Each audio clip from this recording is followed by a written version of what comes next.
He came here on the first night, Khalifa. Father Nigerian, mom Zambian, but he spent all his life in Canada, and he just came into the country for one purpose: to do humanitarian service. And by the time I asked him what he would have to say to Nigeria, he said, "God bless Nigeria." And that's pierced my heart. Ever since, I told myself, each time I'm signing out, God bless Nigeria. Yeah, God bless Nigeria. God really bless Nigeria. And thank you very much, Pastor Israel. Thank you for your time. Thank you for your time. Thank you for coming around. And thank you for all you do for humanity. Thank you. I'll find the time to come and worship in your place. Thank you very much. God bless Nigeria. Thank you. God bless Nigeria. Maybe we just have a photograph. For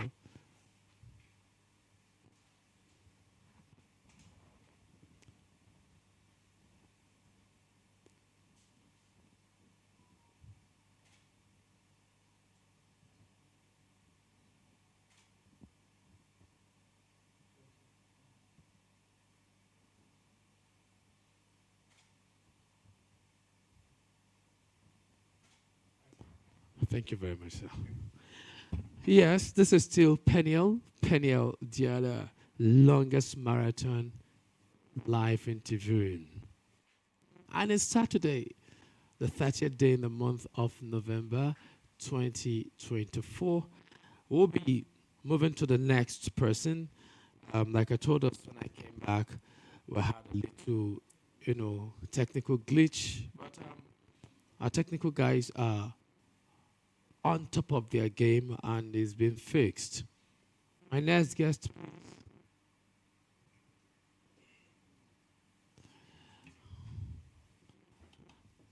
Wow. Good afternoon. Please do sit. Okay, you're welcome. Thanks for having me. You're welcome.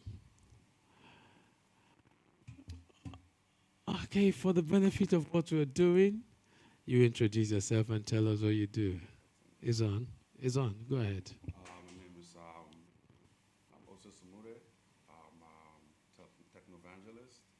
I'm the CEO of iPhone Wireless and creator of Go Speed Hub. Creator of Go Speed Hub is a tech hub. Go Speed Hub. Wow. Wow. Wow. You're welcome. Thank you. I've had a couple of tech guys on this show since Tuesday. What's going on? Hey, tech is the future. Really? Of course, tech is the future because almost every guy I've interviewed, most of the guys I've interviewed, I'm like tech. There's Unveiling Nigeria. There's Unveiling Nigeria. There's Let's Dialogue. God, my head is so full. I can't remember most of them, but I'm just calling out names of some, individuals and group of persons I've interviewed, and theirs is just tech, and yours is Go Speed Tech, Go Speed Hub. Go Speed Hub. Okay, yesterday I had Terra Skills. They are also into tech. Go Speed Hub. Yes. So let's start from there. What would you like to know? Huh? What would you like to know? Everything about Go Speed Hub. I think what I want to talk about is bridging the technology gap between Nigeria and the rest of the world. Okay. I think Nigeria has, we've made some advancement in I didn't get technology. your name fully. Yeah, Otis Umude. Otis Yes, Umude. Imode. Yes. Otis Imode. That's a Donny. Right? That's from Delta State. Delta. Yes. Huh? But I'm actually based in the US. Okay. All right. So welcome to Nigeria. Thank you. So when it comes to tech, even though Nigeria has made advancement in technology, we still lag behind and we're not able to keep up with the rest of the world. And I think we need to look at key areas, key sectors, and see how can we bridge that gap and make sure we're able to compete with the rest of the world. Okay. A few areas we have to look at and see where there are issues is infrastructure deficit. We don't have enough technology infrastructure um, to keep up with the demand, the growing demand of what we use. Education and training, our kids, and even we as adults are not well trained. Policies is another area. The government needs to make sure they have policies in place to help fast track our demands and meet up with what the world is doing. So those are a few areas I think that we've had challenges over the years, and we need to dive into and see what can we do to make sure we keep up. With China, with India, and even now, a few other African countries like Kenya, who is actually doing a lot more stuff and have surpassed us in a few areas. So I like I like exactly where we're going now. Now, when it comes to tech, I really want to pay attention a lot. I really want to pay attention. I want to listen. I want to hear more because I think that's the future now. It is. That's the future. I just hope Nigeria will key into it. I hope we do.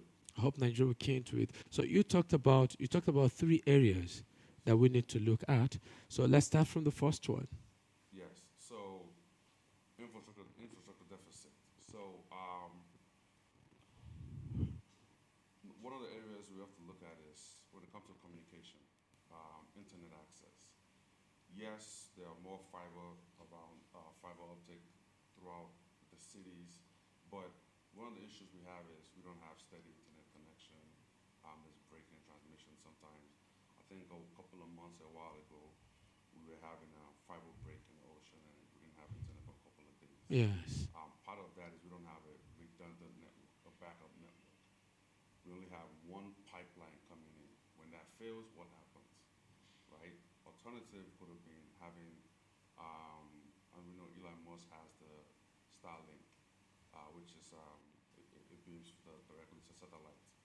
So, or having a second fiber optic line, so once one break, another one will be there. And then once that come into the city or to a port, um, we need to have a backup at those hubs to make sure if there's one goes down, there's a second backup. You ever notice why sometimes you're on your phone, you have connections, everything is fine. The moment you want to use it, you want to send a message, there's a break, there's an issue because of redundancy. You don't have a good backhaul to support those network breaks. That's one of the ways. Our servers are not up to date, our switches and routers and things like that. So we need to invest more. The country as a whole needs to invest more in our physical infrastructure. You see, when you say our servers are not up to date, that's quite implicating. Yes. So, is it that NCC is not aware of this? So they are aware. There is a organization that governs telecommunication throughout the whole world, which NCC is also a part of. And there's a mandate and a requirement by so and so date they have to meet up with 5G speed technology. And there's a threshold that they have to meet. They can't fall below that. So, but again, it falls on each the country to regulate those things, right? This is where you need a partnership between the private sector and the government to fund some of those things and subsidize it.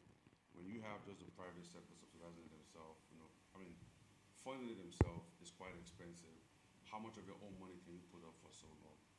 So that is where the issue comes in where it's not being funded properly, or when it's funded after a certain years, those devices, those hardware have been outdated, but because of no new funds coming in, you can't really buy the new equipment to keep up with the new speed as required. These, for the internet providers, Yes. are they not aware of this? And if yes, who is meant to buy this equipment? So the internet provider are meant to buy the equipment. Okay. Again, like I said, when there is subsidy coming in is quite expensive. So what you end up having is they buy the first round or they buy used equipment. I'm not sure what they do, but when it comes time to upgrade from 4G to 5G, um, the cost is quite high. So what happens is they delay the upgrade. The standard should be everyone should be in 5G right now, and then you only see 5G footprint only in the cities because of the cost. It takes them a little longer to roll out those new devices. Is that not cheating? Well, you can't necessarily call it cheating because the fund is not there. But we're paying. Exactly. So if the end users are paying, why should the providers deprive us of our service? Again, that's where policy comes in, and someone has to regulate and make sure it's checked very frequently. Or could there be a foul play somewhere? Well, we've tried to contact the NCC in the past to see how we can do tests and see who is not meeting up with speed. We haven't gotten a call back from them. So that's one of the things that they can do. Go around the nation, testing and see who's meeting up with the speed, spectrum allocation, who is spilling over on spectrum, which is another issue also too. They might give a particular carrier network to be on at this range and they might be going over because of bad system or outdated system. So it is not properly being regulated. That means they're playing on us. Because with this revelation, I've heard that ordinarily, with our population, we should not be spending that much on telecommunication. Yes. But then, with our population, we're still buying cards. With our population, I'm not into communication, but at least I've learned one or two. And when you make a call and the end receiver is not connecting, Yes. it's not reading, that's what it means. Yes. But yet, we're being charged. Yes. So you see, we have been played. We've been played and played over and over and over. And with this revelation now, why should we be at the mercy of internet providers? Again, it falls back to regulation, right? You have to look and see. Everyone in business want to get as much as they can. If there's no policies in place, they'll get away with it. And also, too, you have to look at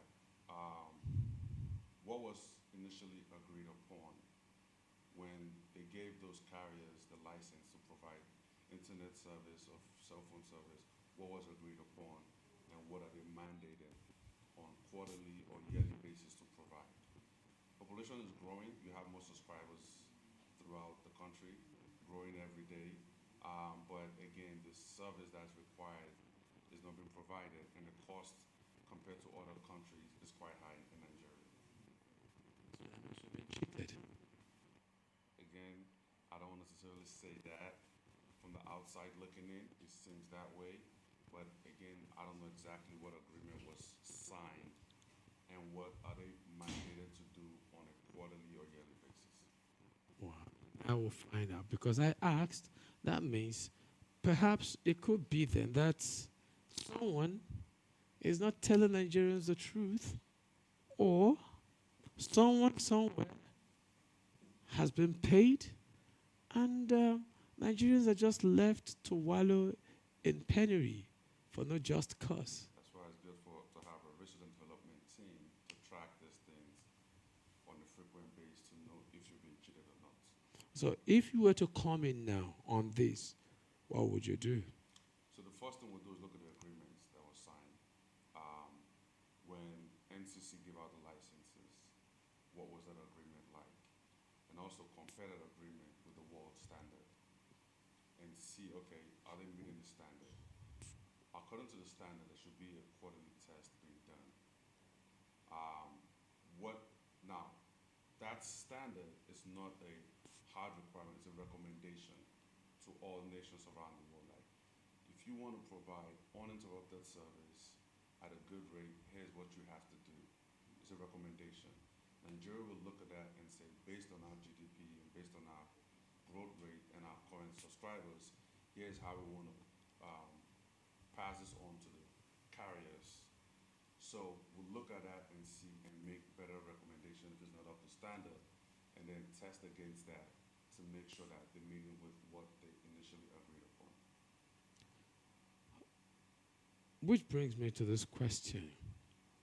For countries like UK, US, that offer free internet service, like they say they do, is it based on this agreement? So they don't offer free internet service.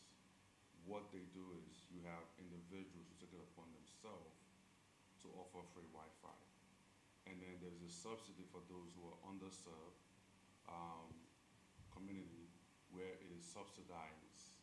So instead of paying 50 or $100 a month for the service, you pay $10 a month, or you get it completely free based on your income.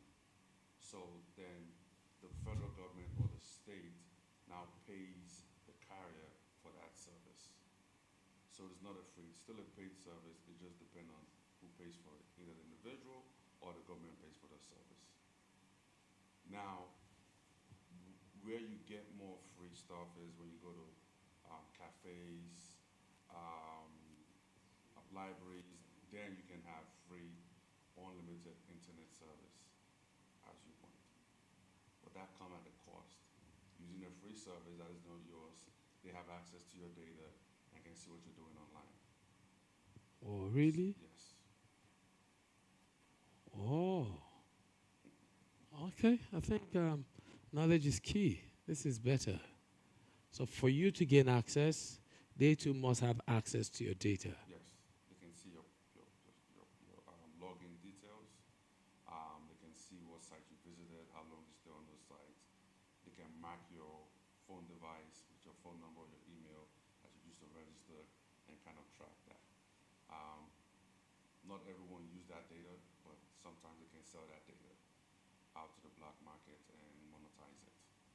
And those can also go to Facebook, Twitter, and the rest of them to customize ads that are being sent to you based on what site you visited. That's interesting. So we'll move to the second one. Yes. So second one is training, education. So I think one of the things we have to look at is STEM, right?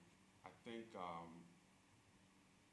one of the things we have to look at is STEM, right?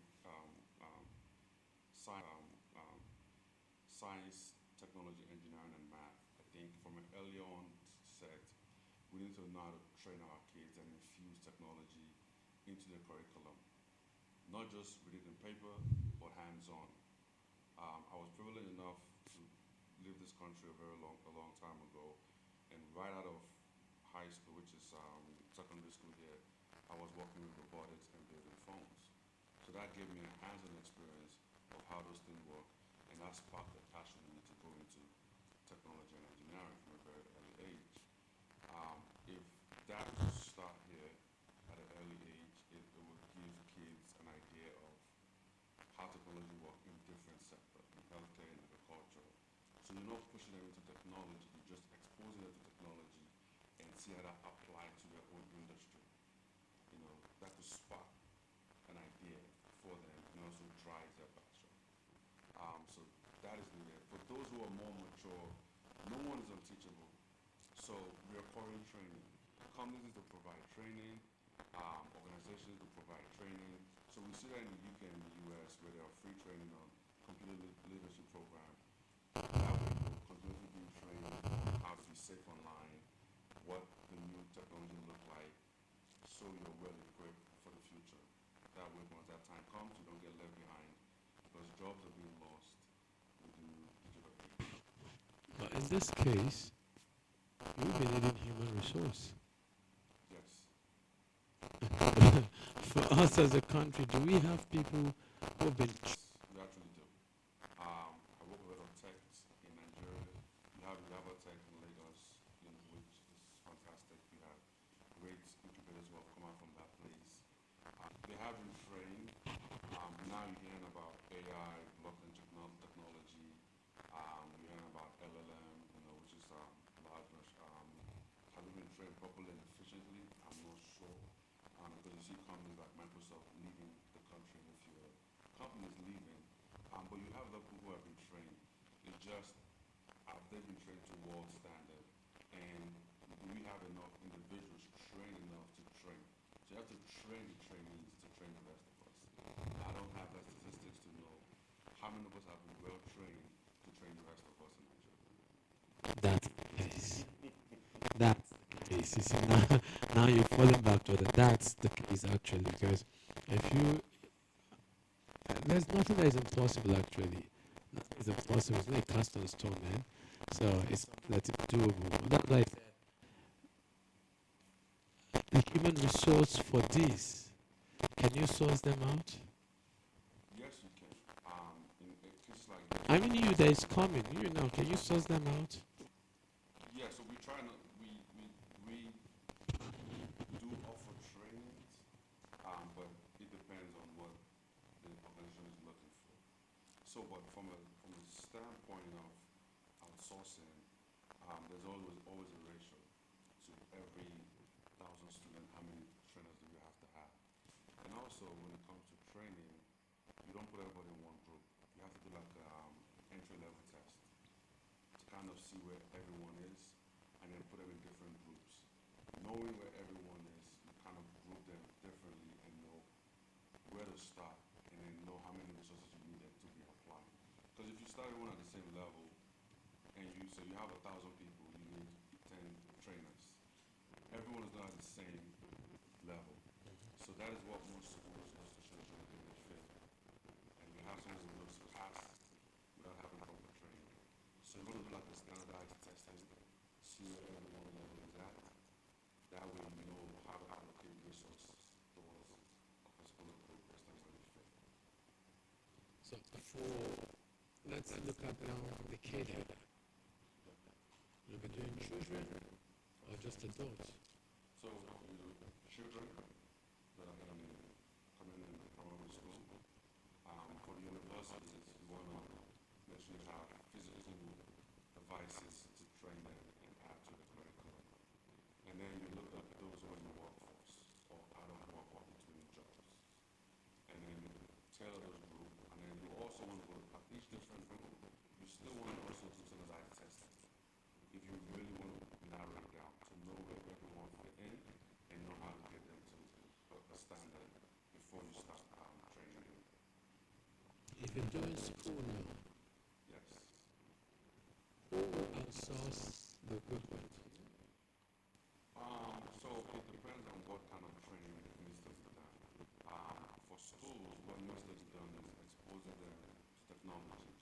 One of the easiest ways is having a science Laboratory? laboratory. That's one. And then maybe every year you have a tech competition. One of the non-profit that I served for the last 6 years, every January we have a robotic challenge. And then the kids use 6 months to kind of build on that, and then all that they need to meet that, they get trained every week, making sure they're picking up the skills, so when it comes January, they're able to compete with the rest of the county. So those are kind of things that they look forward to. They know that in January or by a set date, we have to produce this type of, we have to compete. How do we get there? Do a baseline test, see where they are, and then help get them to be ready to compete on a set date. Okay. It's not an easy undertaking, but once the ball gets rolling, over time it gets easy.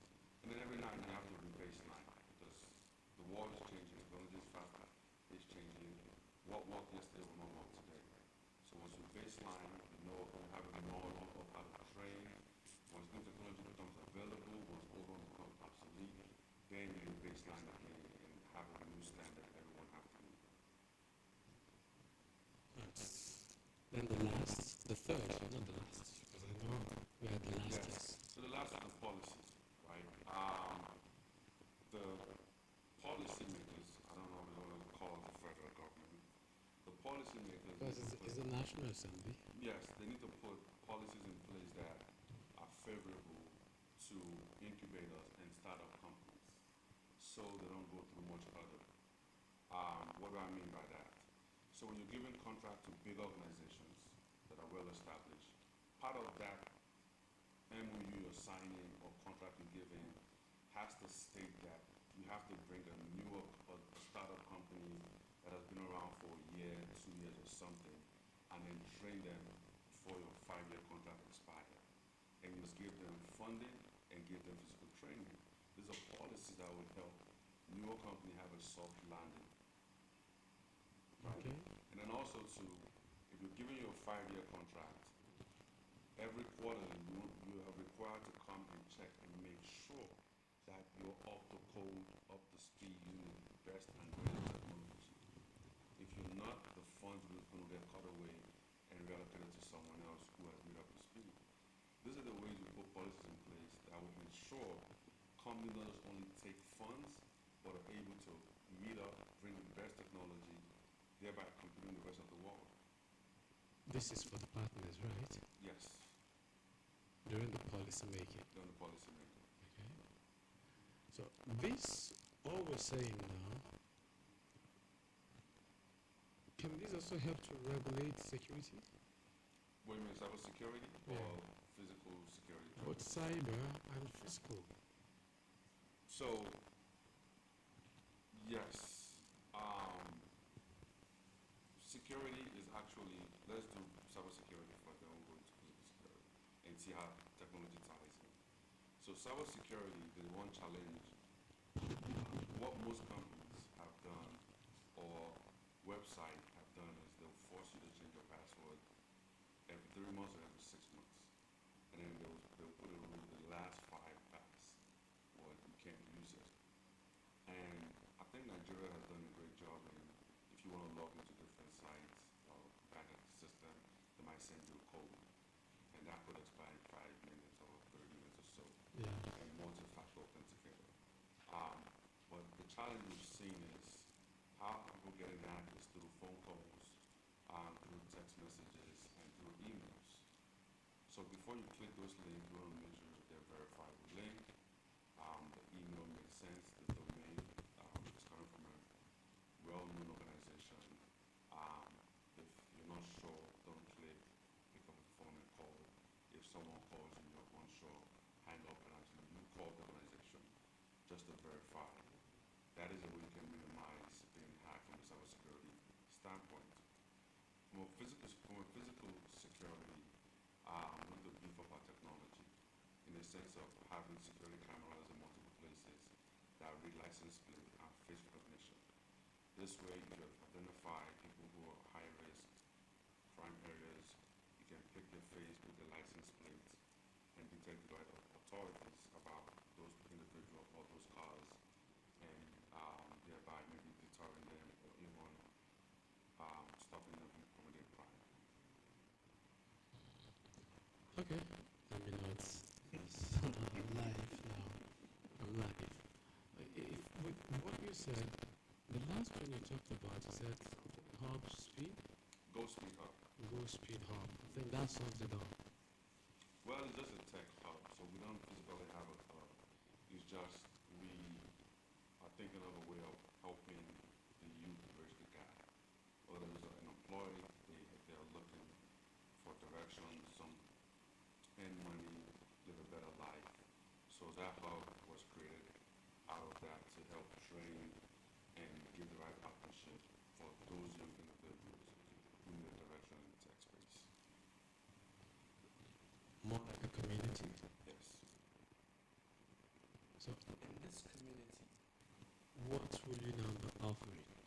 So what we've done for the last few years is we started off as a tech news. We've been bringing technology stories related to all industry. Part of that is to inspire the young generation or young individuals who are thinking, who may not have seen news like this on a common basis. When partnerships are being formed, when agreements are being signed, we kind of tell that story from a tech standpoint. So that we start thinking of how the world is going, how things are changing, and spark their own idea. When they're thinking of, oh, I want to build this, and they have no idea, based on our story, they will see different partnerships and see opportunity to contact those companies to give them more equipment, give them idea, or even give them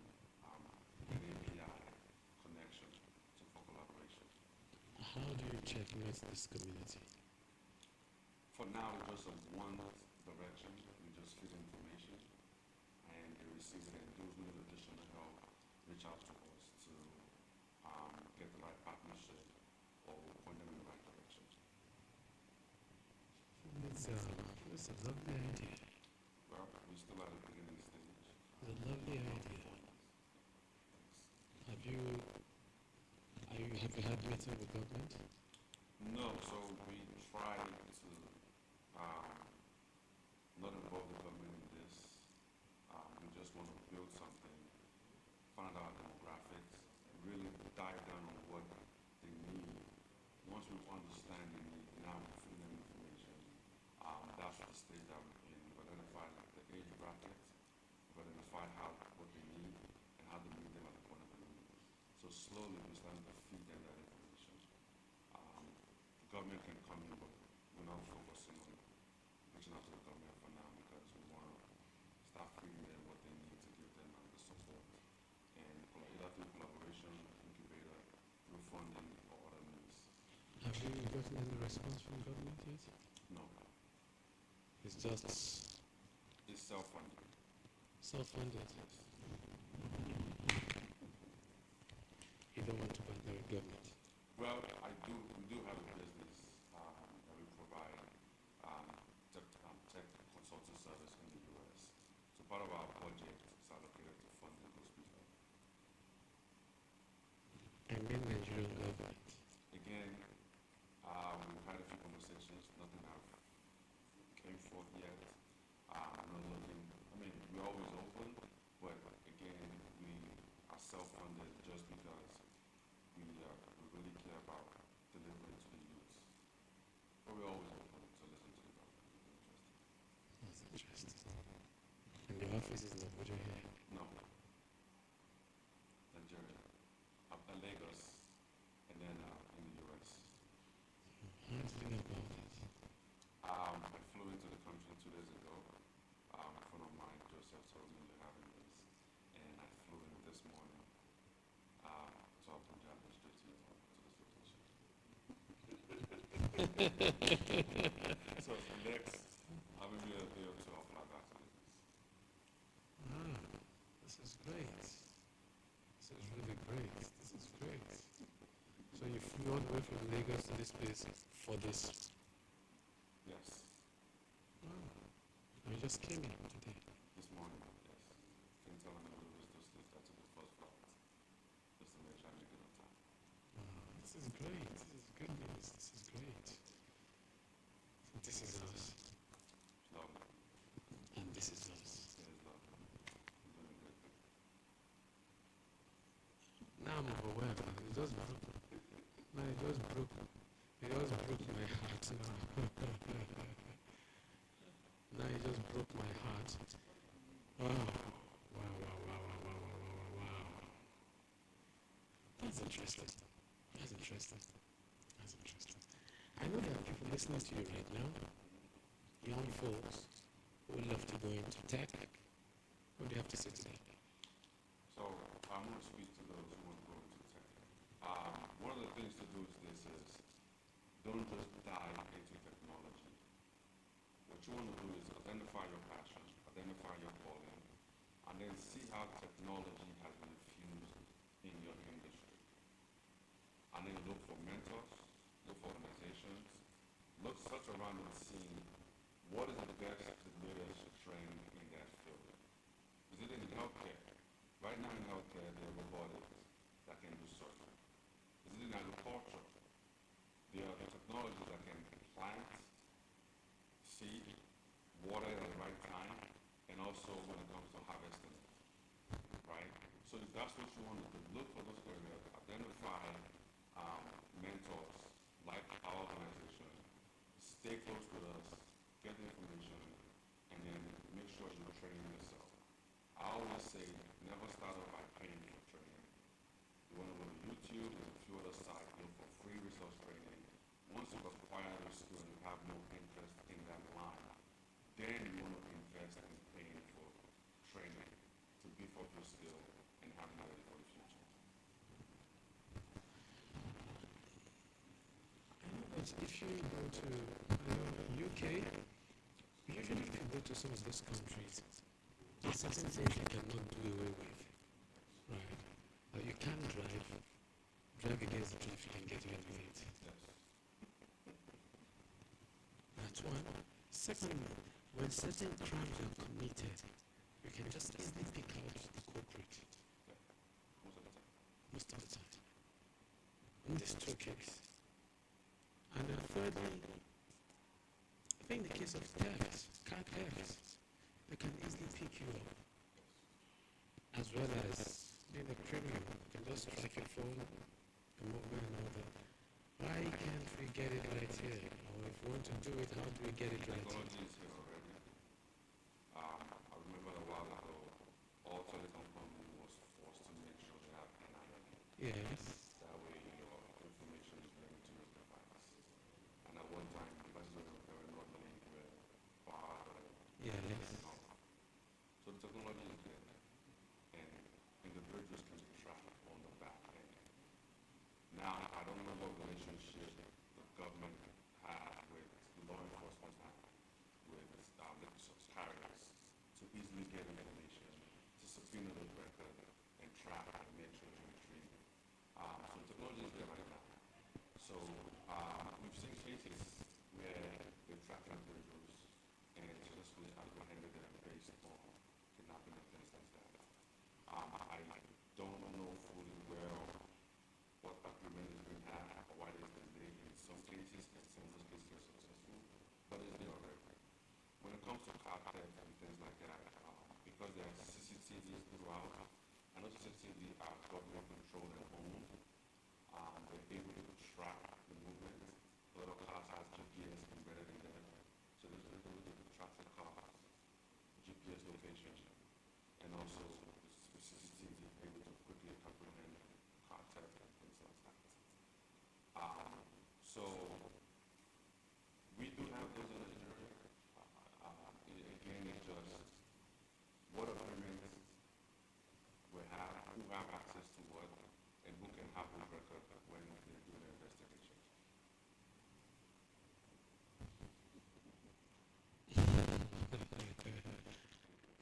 Right. We see NIN every now and then. We've had series of kidnapping that the kidnappers has not been traced. Ransoms they paid and they got away with it. Again, Nigeria has technology. We've also seen cases where they apprehend the kidnappers. But I don't know what agreement has been signed between the law enforcement and the carriers, the subsequent, the mobile carriers, to retrieve your data in a quick period of time. I don't know if it's region-based, if it's nation-based, the whole country, but that technology is in Nigeria right now. It's okay. Sounds pushing. So I'll stretch it too far. I'll keep you in Abuja for too long. Yes. Because I know we've kept you in Abuja for too long. A little while, but it's not fun. I need to run back to Lagos. I'll be here for a few days just to check out the system. Abuja. So why are you going to that? I have no idea. I was trying to just wrap it up so you can. I was thinking you're leaving for Lagos now. Why should I be leaving? I mean, I came in town, I went to London, so I'll probably take a nap and then try to fly back. I mean, leave later today or first thing in the morning. Okay. And I think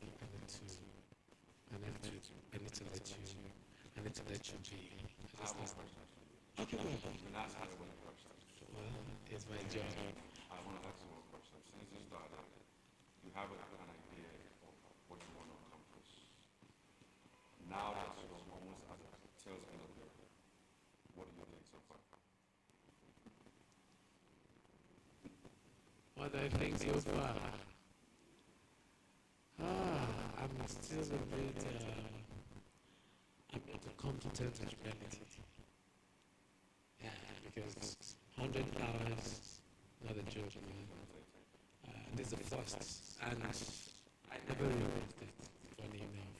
So I know earlier people were asking me, will you rehearse it? I said, no, I don't rehearse. I'll just jump into it because if I take my time to rehearse, perhaps the energy I would have given it, I will exhaust it during the rehearsal. So I just met it on and I've been doing it since Tuesday and I'm still here, still talking. My voice is still, still okay. If it listens. My voice is still okay. Just a little bit of, yeah, and then by now we're fine. It's just tonight. I just have one more night to go. I have one more night to go. And one more night and I'll be fine.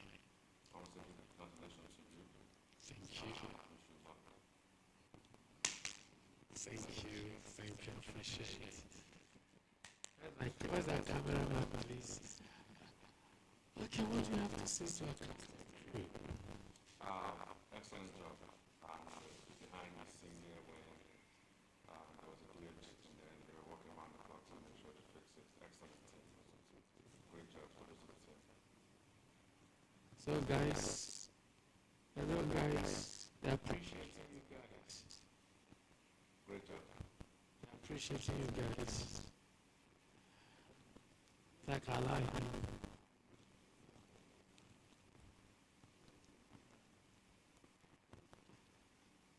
I don't know if I've asked me this question. And you always get to it. I just feel like I have to ask you. I don't know if I've asked me this question. Understand? Yes. Okay. So,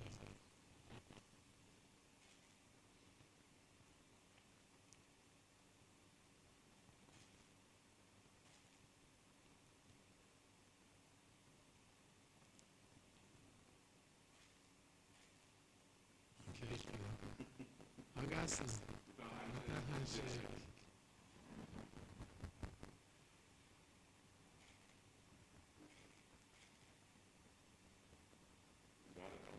All right. Thank you. I appreciate it.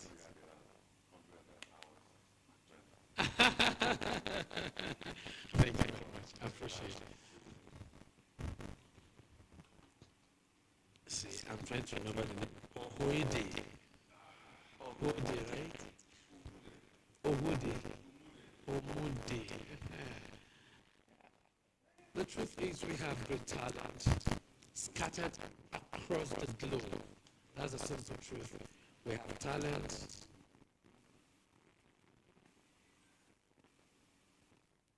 We have great talent scattered across the globe. That's the simple truth.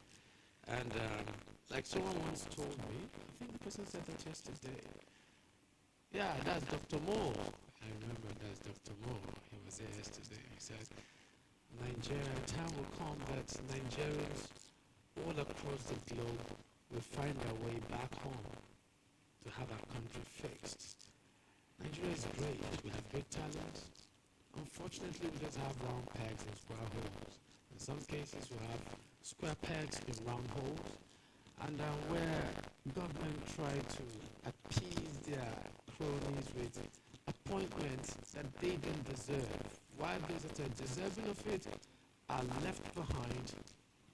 But that time will come that when the Nigerian youth will open their eyes and then do what they need to do. Rather than sell their votes, compromise their stance, they will stand for truth and they will use their vote and their vote will count. Well, my next guest is Mr. Ayad.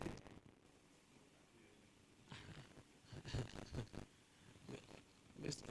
Oye Adeyemi is a senior special assistant to the Honorable Minister of Agriculture and Food Security.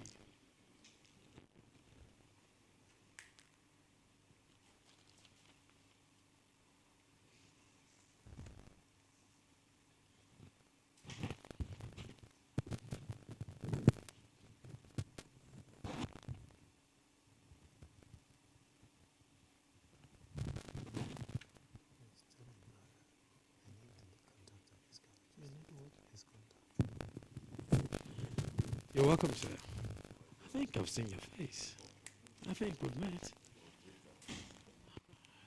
I think we've seen your face. Yes, we have. Yes, we have. Yes, we have. I'll remind you after the program. I'll remind you after the program. Move closer, please. Okay. Good afternoon. It's nice to be here. Thank you. All right. Well, have you introduced yourself? Okay, my name is Oyademi. I'm the senior special assistant to the Oil Minister of Agriculture and Food Security.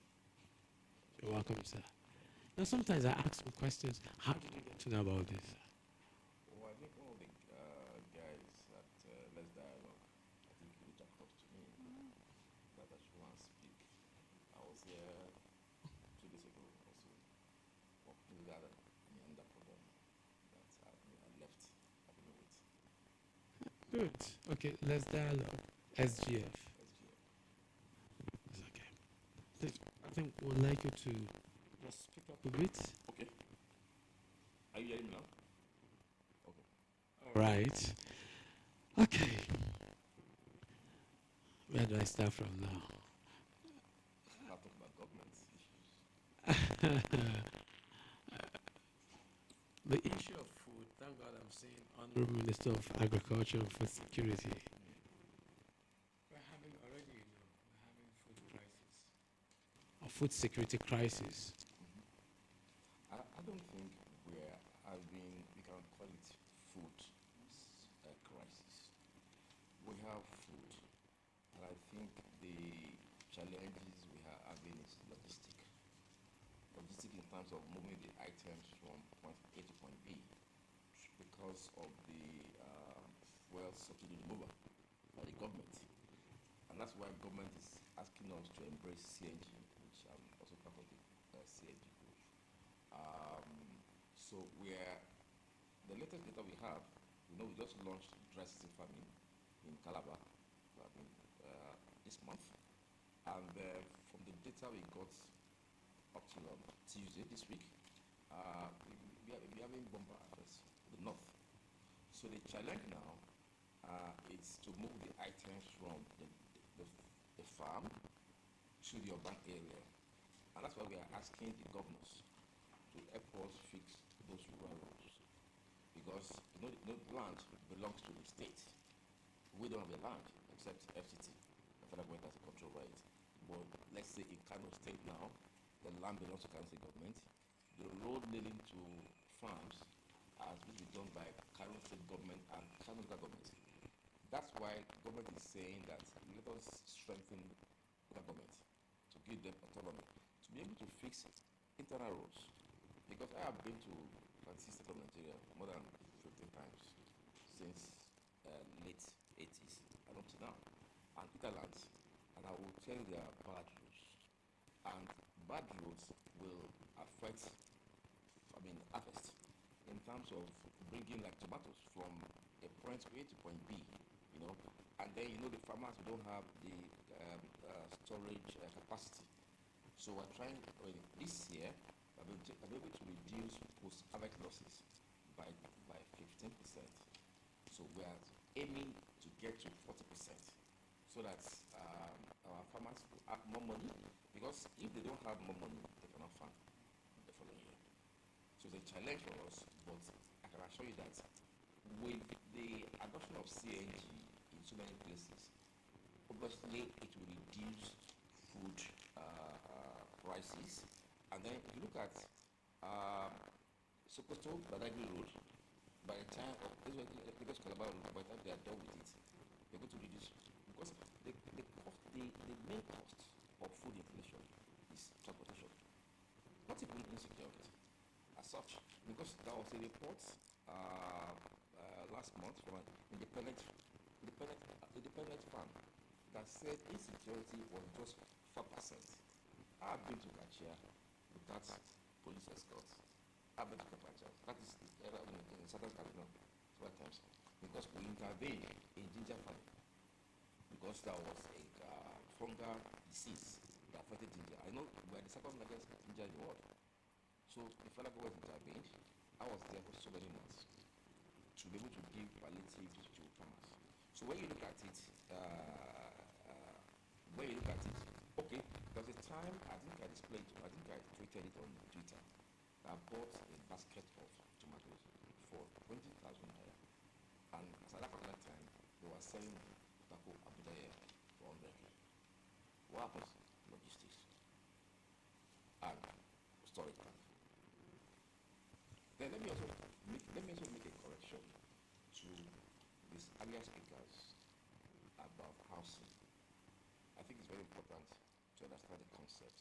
The concept of mass housing, the FCD put in place, it was put in place by the government of Jonathan. It was not implemented. Buhari started implementing it. So if you are a developer, you go to FCD and write to them, I want to do specifically mass housing. Initially, when people got that approval, they started selling the land. So I think the other gentleman, the pastor, he should approach FCD to go and get a specifically mass housing. And that mass housing is for low cost. Something like terrace. It's for low cost. That means we are talking about 1 bedroom, 2 bedroom flats for people. You know, and as per a server, we have servers. NCC is capable, you know, NCC is capable to run the system. You know that it's not been in Nigeria for long, and just came to Nigeria, and I'm telling you, we have server now. Let's not go there. No. Because I have been to. I've had that conversation. That's why I raised up that issue, and I said, if NCC is not, some of our agencies are really not helping Nigerians, because we're looking at statistics and we're looking at reality at the same time. And the breakdown is this. I will explain to you because I have experiences in other sectors of the government in work. I have. I'm telling you that your data is protected. I'm not saying no. We're not saying that the data is not protected. We're saying that Nigeria is underserved. Nigerians are underserved, and Nigerians are being cheated. How? Nigerians are cheated by service providers, and they also know it. We've had that case. You see, the concept of service provider is more of infrastructural issues. Let me give you an example. Let's look at Abuja. You know, when you travel a lot to internet, now vandalization happens. Sure. Now the cost of maintaining a mast or a site, you're buying diesel. You understand? Now the community is also asking you questions. The community are demanding on you. So it's not just like FCC, it's a model. Do you get? Like I'm giving you an example like MTN or Glo or whatever also. It's a model system that the community should buy in to the project. To protect citizens, just like what happened in transmission in power that we just fixed by essence. And this same day, by essence, transmission was destroyed by the people. Now, when you come to that issue now, right? Before, it's just like one was trying to make an alibi for people. Nigerians also go into business. Nigerians suffer losses, and they bear their losses. So if institutions or organizations come to Nigeria to offer service and Nigerians are paying through their nose, if there's vandalism, it has nothing to do with those who pay for the service, because their services, they've paid for it. So when you pay for service, if I pay you for service, if you can't protect the infrastructure, would you blame me for it when I'm paying you? See, I'm trying to clarify. That's why we're saying the same thing, because we're all doing the same thing. I happened to talk to TCN when this was done from Yes. and I told them specifically they should go to the site, explain to Nigerians. If you are building a house, if you tell your children to build a house, you can't go to buy pizza every day. Everybody there to the site where you build the house. My father is building this house. So you can't buy ice cream, you can't buy pizza every day, you can't go to the mosque every day because there's a project we're landing. You know, when you have a open communication. Nigerians are understanding, but I went to where tomatoes were produced.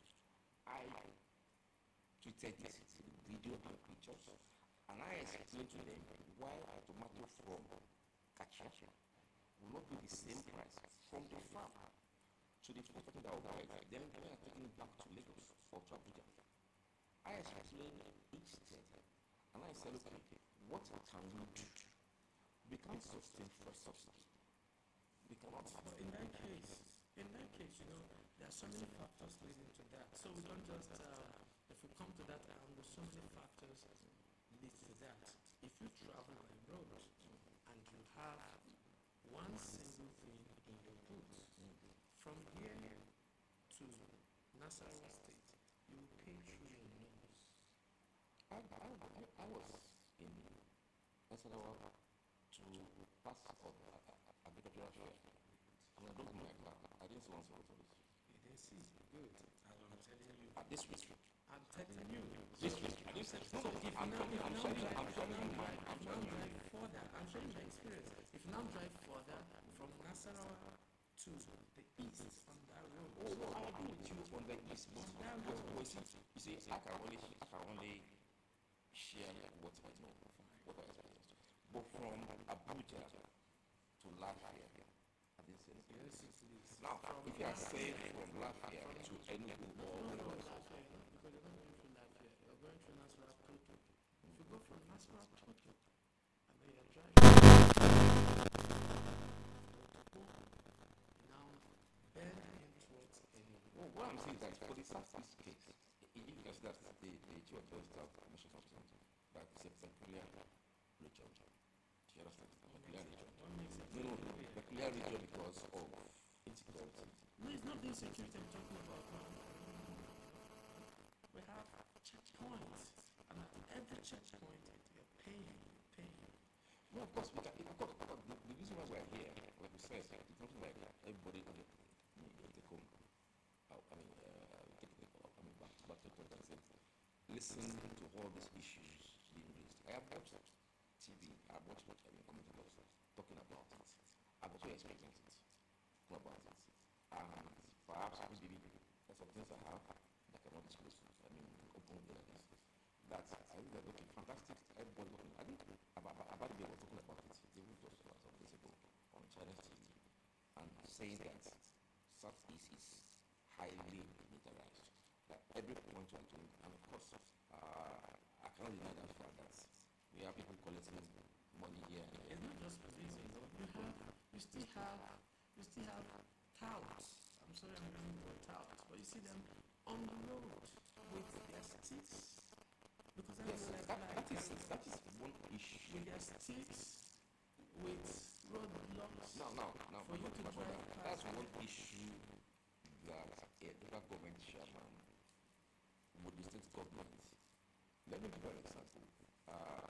From what was a truck bringing rice from Kenya to us in Abuja here, and the guys spent close to about 100K or so in terms of all those checkpoints we're talking about.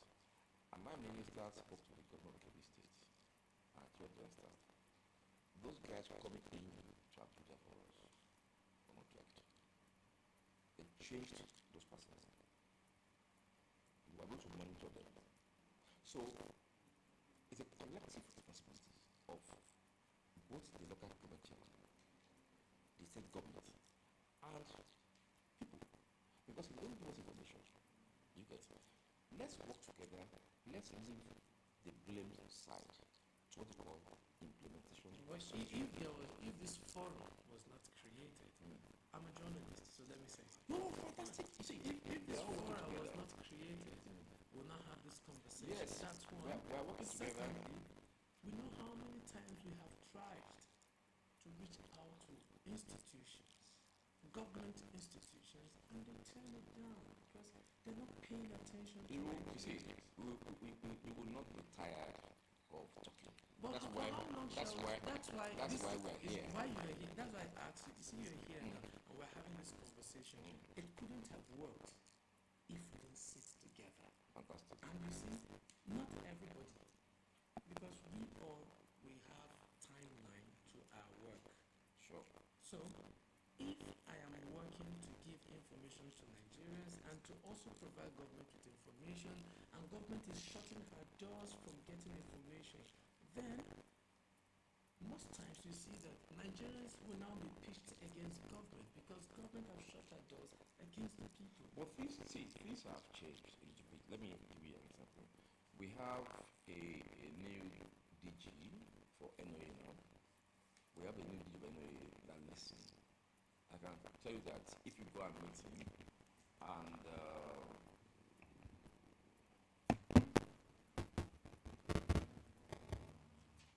we have a new DG at NOA. I can assure you that if you sit down with him or write to him, I'm sure most of these things, infractions you've been able to, you've identified to be addressed. I can tell you that. For me, as someone who is a policy person, I can assure we need to reform it. I'll work towards it to make sure that every agency that requires our attention to be able to do something about it, we do it. Because we're servants. We are working for Nigerians. We're not leaders. We're servants. And you must listen. And also, you have social media platforms. You also share those challenges. But we can't always, you see, if we do that, most times you call it media trial. And that's exactly the words that government use most of the time. You say we've been tried on media. But then you see, it's just like the NCC you're talking about. We've had cases written to them, poured on them. And we even No, I think the new EBC. New EBC is a listening guy. we even had, should we always be having it that way? They are You public see, servants who should respond. there's a difference between political leaders and the civil servants. The EPC is not a staff of NCC. It's a political appointee that has 5 years term of office. It depends on the style of someone. That is why I'm also calling and joining you in calling for institutional reform of our public sector. Public sector will understand that they are there for people. They are not for people. They're not supposed to lord what they're doing. If you send me a letter, a mail, if my minister says, well, you take this mail, I'll look at the mail, I will reply you back, I can call you for a discussion, for clarification. Do you understand? So it's still part of reform in our institution, in our public service, that we should continue to advance. Just like what Elon Musk is trying to do for Trump now in America. It's about governance, institutional reform. So we have a new EVC that I know that I'm sure if he's hearing this particular discussion, he will also look at it from his public complaints unit and see what we can do to improve. You see, we need to be talking. We need to believe that somehow things will change. Governance is a complex situation. If you understand government, I've been system for more than 20 years. So I can tell you that we still have to drive the governance system with patriotism. That we are serving Nigerians. And Nigerians, just like a child does not care how you get money to pay school fees. You must pay school fees. Without the school fees is time. So whether you're going to borrow money, whether you're going to do it otherwise, you must go to school. Do you understand? So Nigerians, like you said, they don't want excuses. They want action. They want improvement. And I'm sure things will change. Well, I hope so. Because I've lived long enough in this country. We've been shouting, and we've been shouting. But then it's unfortunate that our leaders prefer to be called out before they respond. And that is not leadership. Leadership is response with fixed mechanism of feedback. And I feel that the media is the midwife between government and the people. Yeah. But in a case where you shut your doors against your midwife, then when they talk, in my ministry, we are operating open doors.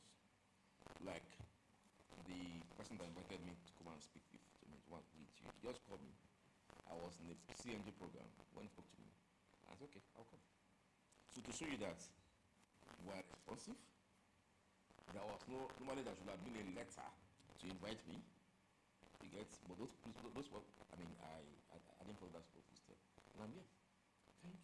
So you can see that I see that the governance under my own purview, respond to you. Chinese Arise, TVC, when they come just short like this, I'll go okay. If I'm in town, I'll go. That's the difference. Yeah. But we're Nigerians. Yes. So it shouldn't be based on individual disposition. It is about the The office. system, yeah. Once you are in that office, you are bound to respond to every I Nigerian, understand. regardless of your, because you're a servant to them. But if we now turn it to individual disposition, that means we'll virtually not get it right. I understand your point. I understand your point. Good. Anyways,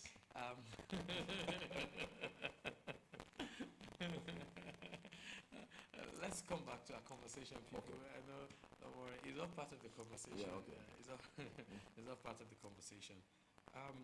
Minister of Agriculture, you know, is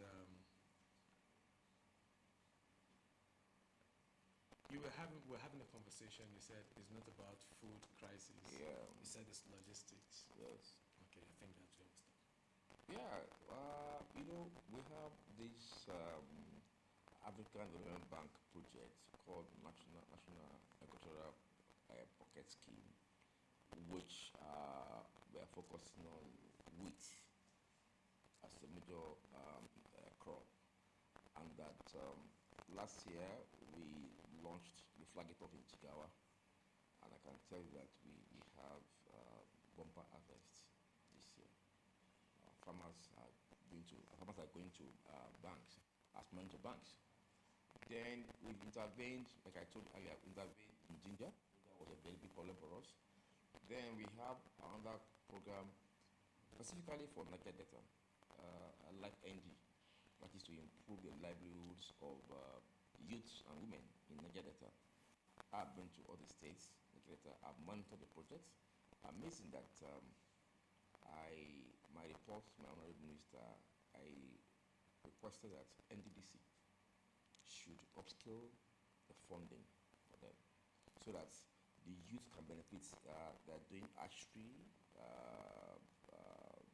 poultry, their rice production, so many things in agricultural space they're doing. And it's a program that we should replicate outside the data. Then we also have agricultural transformation that we have Anambra, Enugu, Kano, Kebbi, Sokoto, and Niger State. Now they are focusing on three crops. That's sorghum, rice, and wheat.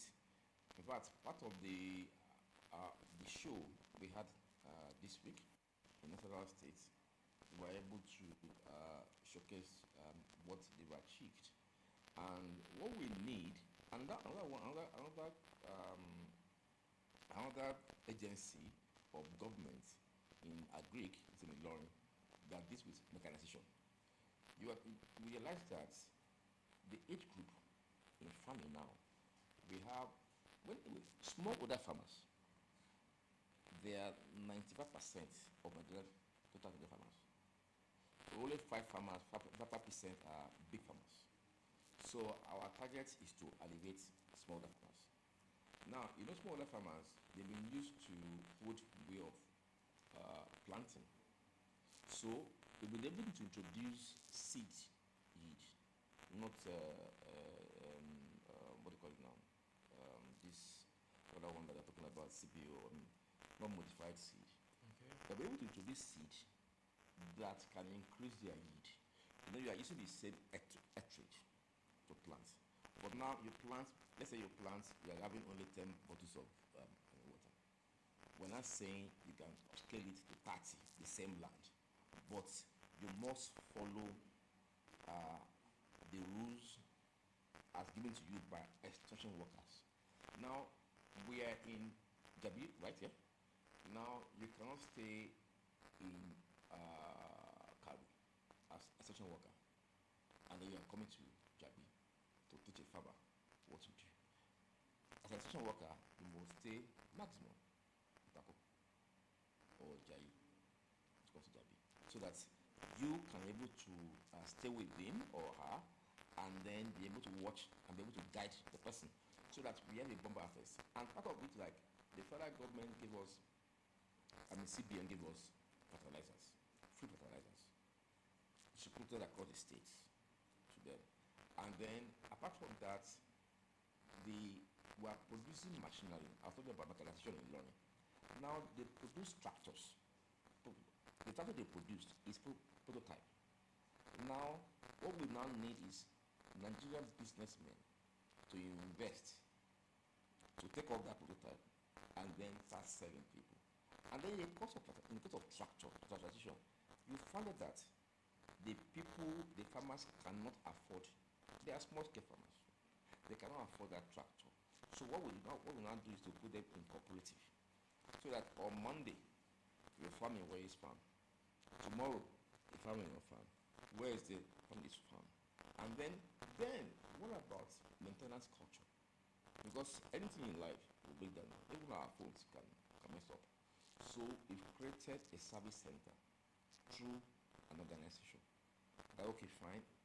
You see, when the tractor is supposed to be serviced, the tractor will not start. So that you can now use that a small code to send it to the tractor maintenance engineer, whatever they have within the state. They will come and service that tractor. We are learning from what happened before. Before, government gives tractor out, and then whether tractor breaks down or not, who will service it? I'm sure you are a journalist, you go and you see many agricultural places, tractors are packed, or serviceable tractors and everything. So, and then to also encourage youth, because like I said, that age bracket from 60, 70, perhaps 55. When I'm trying to make agri, you can use that word sexy. In other words, we have the youth from 25, and the youth cannot use cutters and hoes now. So that's where mechanization comes in to them. Then another big issue in agri is if I farm, I also have a farm. I have a farm in Kefi before I even came into agriculture. So now, if you look at a farmer, when you practice what you call agro system, if you go to Agongo in Kebbi State, we have Wakot. Wakot does not have a farm. Wakot assembled rice farmers. So as you are planting, there is a guaranteed off-taker. And we all agreed on a month so that you will have profit in your business. Because farmers have been cheated for long. I experienced it myself. Planted yam, when I took my yam to Mother Market, I know how much I sold it. Do you understand? Maybe because I didn't have storage at that time. So when I say, okay, fine, a farmer should have a guaranteed off-taker.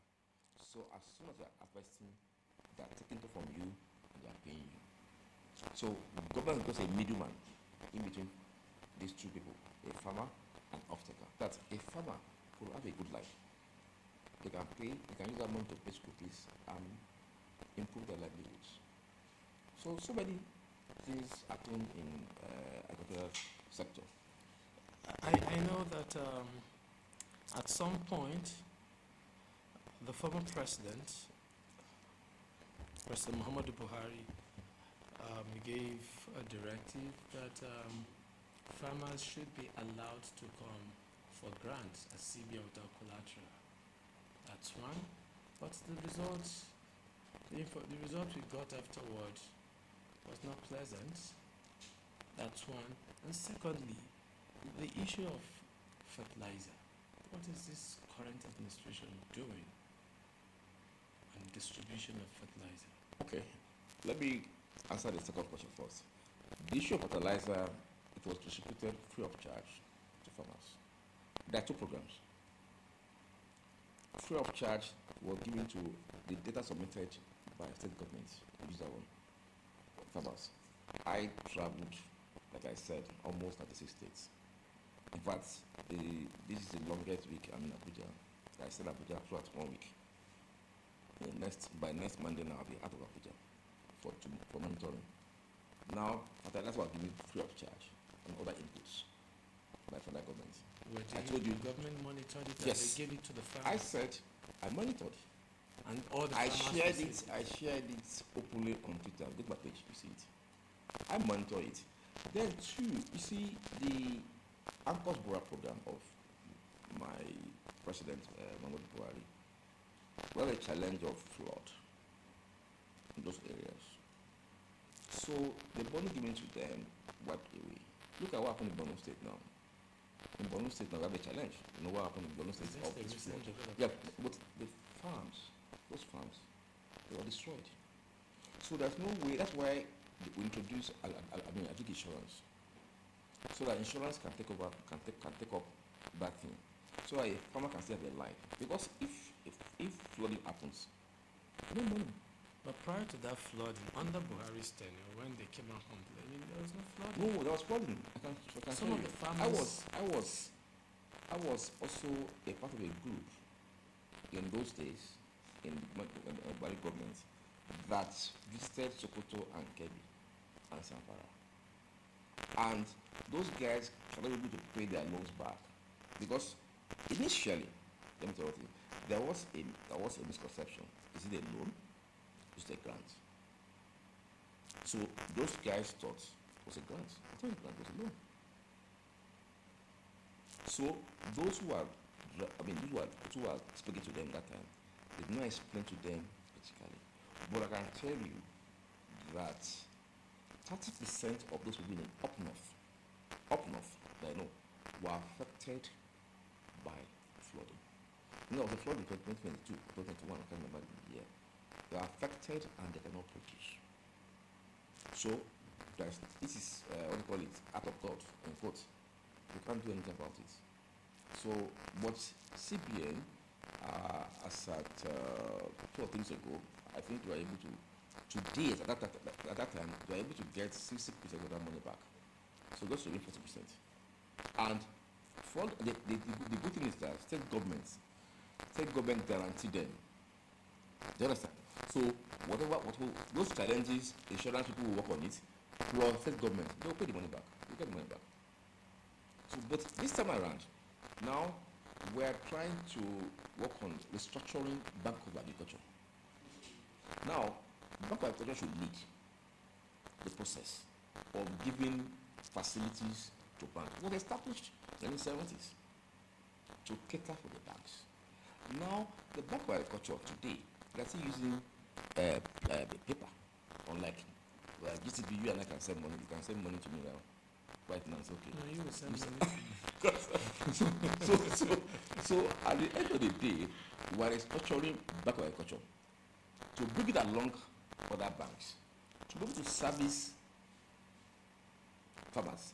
Then also, by December, NADF is another agency to fund farmers that intervene in Ginger, intervene in FCT here, we intervene in Edo State, we intervene in Kaduna State, we intervene in Nasarawa State for ginger farmers. Now, NADM is coming up with a policy that will make farmers to access money through bank. Now, at a single digit. Now, the bank will do it farmers. I know when a bank gives you money, they monitor it, so that government can be able to recover their money back. Part of the policy that to be launched this December, by God's grace. I think by middle of December. So thank you. It will be launched this December. Yes, I will invite you.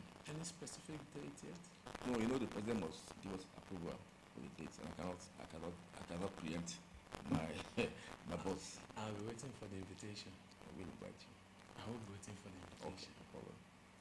But for this current administration, what is the plans for farmers when it comes to agriculture?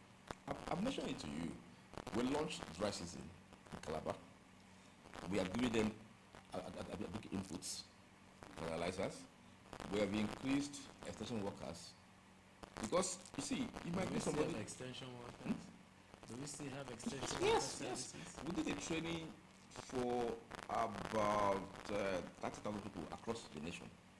That each state government sent us their extension workers, and the training was done in their locations. It was done in Abuja. Nigeria State, you go to Minna. Kano, you go to Kano to train extension workers. Apart from that, our people also, through the support of African Development Bank, went back to their local governments to follow up that training, like train the trainers, that kind of thing. So we're having these workers, and then also we're developing, the livestock sector now. We have got a new ministry for livestock, so that you can deal with. You see, the livestock is there's no money there. Livestock, a lot of money to make. And I'm telling you that the way Amana, the president, is going about it right now, it's not like government is driving it. It's public-private partnership to push livestock. We should be able to, I don't know when you went to university. When I was in university, I still have free food. You get? So I still have milk. I still have all this kind of thing. I don't know. So I'm making that era back. I was in university scholarship, both local and abroad. I bring it back. Let's not go there now. Let's not go. Yeah. But we're bringing that era back. Let's not go there now. Let's not go. Let's not go there now. So, Okay. but all the same, wow. I wish we could continue. Yeah. Anytime you want me to come back, I'll come back. I can show you. No, this one is shutting down. I'm shutting this today. Oh, okay. This is 100 Yes, hours. and let me congratulate you This is for 100 this hours. feat. Let me congratulate you, and we are praying for you to go higher and higher. I am one person that you can count to support you, and anything you want me to do for you, I'm going to do it for you. You're a good man. Thank you. God bless you. Thank you. Thank you. Why is that photo driver? Okay, that's Mr. Woye Adeyemi, the Senior Special Assistant to the Honorable Minister of Agriculture and Food Security. Thank you very much for your time today.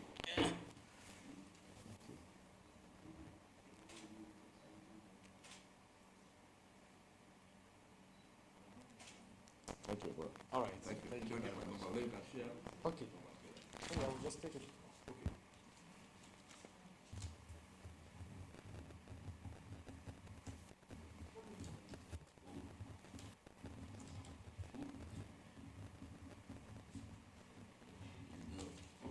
Thank you. All right.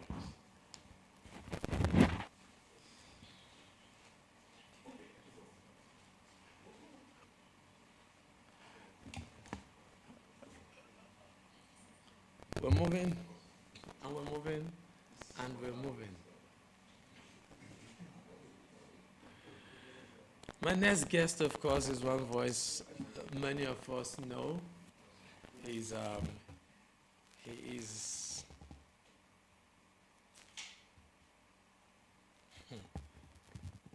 maybe when he comes, he will come and explain this thing to me by himself. He's a comedian par excellence. He's a very free guy, but when you see him from far, you look like one kind of person with the fear, where him with the fear person, or where they make person fear. But he's a very easygoing person, very easy and simple going person. Peniel Diala. Yawa. At least I have gone so that you can smile. You have been busy too much. 100 hours, no joke. You have been busy too much. 100 hours, no joke. If you are watching what's live now, I need you to congratulate this man. It's not easy to be seated here for close to 100 hours or even more now. Yawa. Ko? Yawa. It looks like I'm the one going to interview him. How has he been? This is plot twist. You don't know when they call me, I say I will come here and interview the interviewer. This guy right now is holding a world record, whether or not you like it. As the world, in fact, number one interviewer, you are an interviewist. All right now, interview me. Oh, you won't interview me again. No, do your thing. No, interview me. You are holding world record. Sure you came here to interview me. No, how can I interview the interviewer? No, I'm the interview me. interviewee. You are, wait, the person interviewing the person that is to be interviewed is the what? Interviewee, interviewer. All of them are doing the same thing. Congratulations. What is this second? What is this you wrote? My name is Peniel Diala, comedian and skit maker. But I don't like people calling me skit maker. I'm a content creator. So finish. Yeah, But I say you come and read it by yourself. Yes, you know, I know two no books, so my handwriting daily I will follow play once in a while. He has a nice writing, sure. You didn't try. Like calligraphy kind of something. He didn't try. Yeah. Something there, yeah. See the way your eyes there now, the things say you drink something. Now sleep, he no see sleep. How man go just they say he decide that he want to put himself in this condition. See your eyes as he red. Now this eye, devil see this eye now they take off. Oh, normally don't be like this thing slow. You know one thing about sleep, when they get you small, it makes you begin to do like say you do for math. You know they eat as they talk. You do for Pluto. You are a Plutomania. Oh my God. Yeah. But truth be told, no. I'm still very much. For your mind, you are still very much. Still very much. Now we were there behind camera go tell you say, you know, for your mind as you do like this, you dey feel like say you dey move like some boat. But for our eyes, yes, you dey Now move. eyes now. For me, I know I'm moving. Congrats. Congrats. Thank you. Hi, you know easy. I just dey watch for social media since this guy dey interview people 100 hours. I say since this Federal Capital Territory story you are doing it, I must make myself. I was supposed to be out of Abuja today. I say I must come here. I'll be part of this history you have made. You know what it means to sit down one place and interview people 100 hours? You know it won't easy to sit down and answer question for 30 minutes. That's why you know who they travel up and down. To sit down no easy. Yeah. You see, you don't talk am now. Medicals don't come, one come trouble me now. What happened again? I can't check my blood pressure again. Make them check your blood pressure. Before they will say he was interviewing Sadiq and I am fall. Check him. If I fall now when I interview, the news will spread fast. No, you know be that kind of wrong news. We like this good news where people don't know. They will say, Go send an anointing. Yawa. This is I'm supposed to interview. How are you feeling? How is your pulse moving? Yawa. Turn it this way. Yawa. Mona, you check him. This man has already done about 100 hours already. In case you are watching us, this is Peniel Diala 100-hour interview at all. Yep. Okay. Here waiting then talk. They say energy, then they fail you.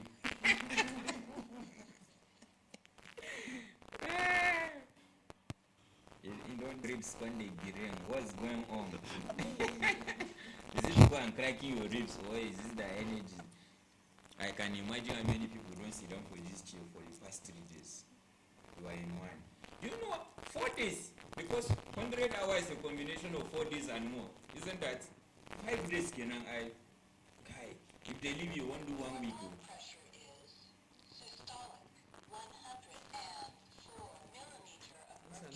How does they do me this thing now? Yeah? Make I talk. So it's normal. See, this would have been an error that you are with somebody who is capable of high blood pressure and your pressure is high. It would be a disservice. Yeah, wow. The blood pressure is 104 over 63. The pulse rate is 68. It's normal. It's good to go, sir. I have to be normal now. You know why you are doing everything about you now is normal. What you are doing is not abnormal. I don't understand. Yes. Doing this thing is not abnormal. So what is it? It's not in fact It's normal. It is exceptional. How? How? You know, say depends the way you start this interview. So we're doing 100 hours, so welcome to the... Do that thing now. But yes, but better is the end of the thing than the beginning. All this That's one. why I come at this 11th hour. And maybe they just end this thing. Maybe they know it's what I will make for social media. I was the last interviewee. Yes, I was here when we broke the record. Then we start. Then other people don't, they've been coming here since when tear the book for the record. But now maybe when you break up. No, we don't create them. No. Now ask me questions. You know you had a lot of questions. When they call me to come, they say there are so many things you want to ask me, whether I am a man or woman. Want to know my gender, I am man, you know, inshallah. So ask me questions. If you're not man enough, no, I think you carry come here. No, you understand?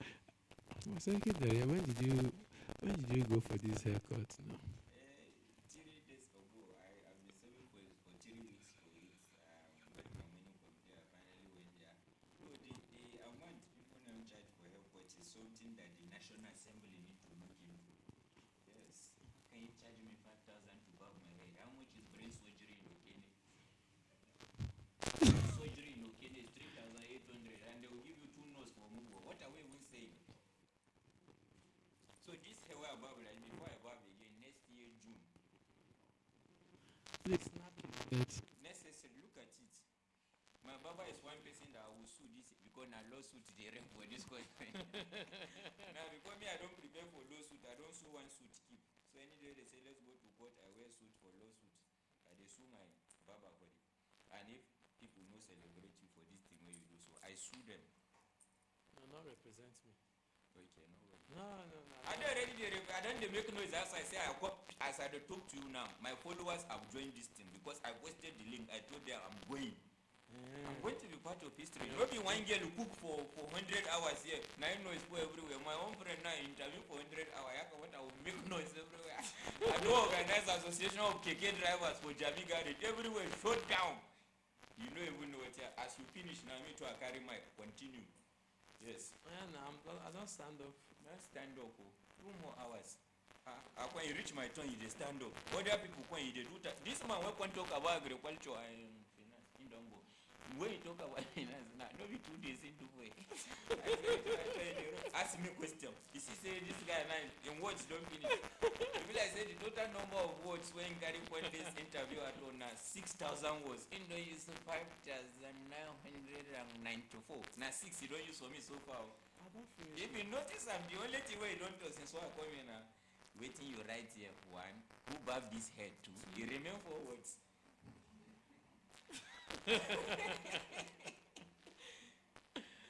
Okay, let's get to business now.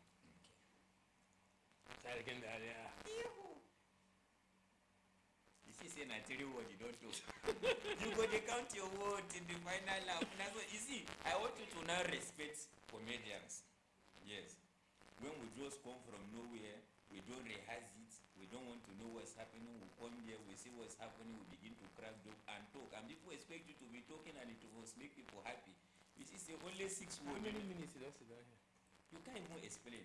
Do you know that I can sit here to crack joke for 2 hours, but I will never try this nonsense. Come interview people for 100. Now first one, I know one that you know they say you don't lean. You wake your body. But I am happy that your health is in good shape. Not everybody that tried this survive. One guy when do normal talk at home. Now one day for Bakele came faint. You dey 5 days sit down. You are man in fact you are a man. Others are mannequin. You know why? You are active, they are looking. They are not active. Congratulations. I'm so happy for you. This is the 100th hour. I've been talking since Tuesday, so. Yes, so this is the one. You are your first 100 hours already. I've been So talking. it's just that you did the 2 wasabi. I don't see reason why they add mojara. You know, see the bus as the 100 hour reach, she speak Calabar comedy, don't bang around park. She left. You reach your turn, you interview, you still there the first 100 hours. So no worry, I go there, you go add 5 more hours so that Guinness World Record. You have no reason as to why this man will not be crowned. Yawa, this man has broken a record that every Nigerians will celebrate. Now, this is not a regular kind of add-on because I saw that immediately Guinness World Record became a thing in this country. mouth odor aton, no all this aton. This man is doing something that, you know how beautiful this your own challenge is. You are bringing different people from all walks of life, and to crown it all, you brought a human merchant like myself. Yaro Mesara. You know what that means? I was expensive somebody. To crown it all, you just interview somebody to talk about agriculture, and the world is watching. Snippets from these 5 days will definitely be flying. Questions they've answered, and this is a professional interview session you've had, and I'm so proud of you. You see, after now, the problem is you will come cause you will come say make you come our event now. We will say this is Peniel, he holds the world record in this. You will say we will pay Guinness prize. I see what you are doing there. No, you know this. Evidently, in the verse, he just finished this cook at home. You know, say that girl organized class for 50,000 human beings. What am I saying? 5,000 people at 50,000 naira. Do you know how much that is? That is 250 million. At the moment, it's about 5,200 people who have paid that money. So this thing you have created, I will not talk too much. We have Nigerian Television Authority. We have all the authority that can put this man in a position to interview world-class presidents and people of global reputation. Can you shock me? You are working in the English. School no be scam. School no be scam. Naomi's class school be scam too. See, I know I'm doing the job now. That is the problem. You know why I'm doing this job for you? Why? I know say your word remains 6. You don't use 3. Why are you still insisting on my word? I know what I'm telling you. Not 3 questions they ask me since why I'm coming. They know it. Okay, use 2 more. Okay. Well, all right. Thank you. Can you hear me now? Okay. So if it's time up, you let me know. So we stand up and then I sing our Sava show. Stand up, not the champion. Stand up, way yo. Yo, I'm just happy for you. You don't know. I usually not like this. I tell Serikin Daria, I laugh a lot, but Second, I drink water now. give me water. I like this water. I saw that people sponsor him.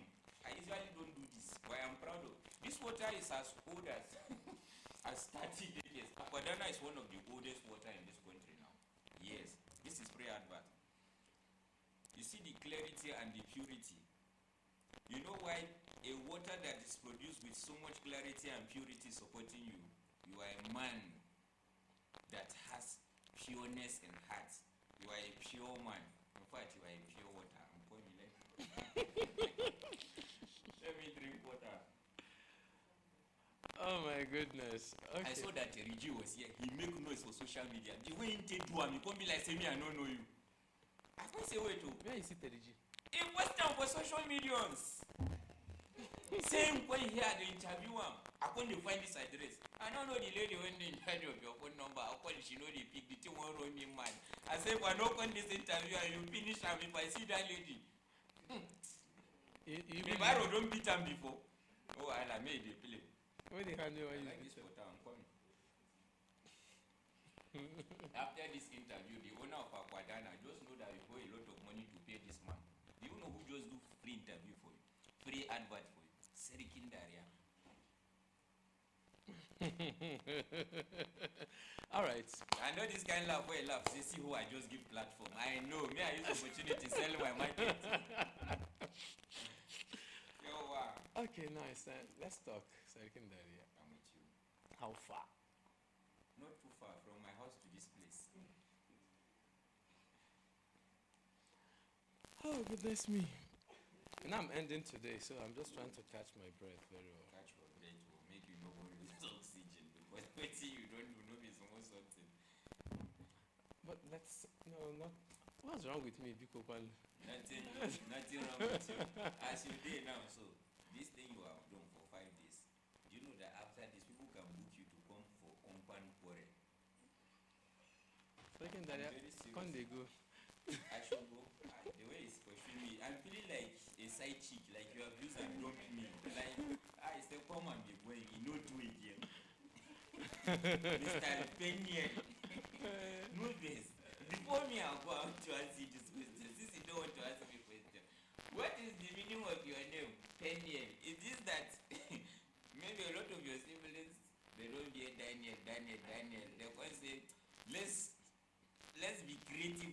names. Maybe two of your brother and I, Daniel, they can give you Peniel, Peniel. What will be the meaning behind this Peniel? You know the good church, right? Because No, that mean as Sunday school dropout.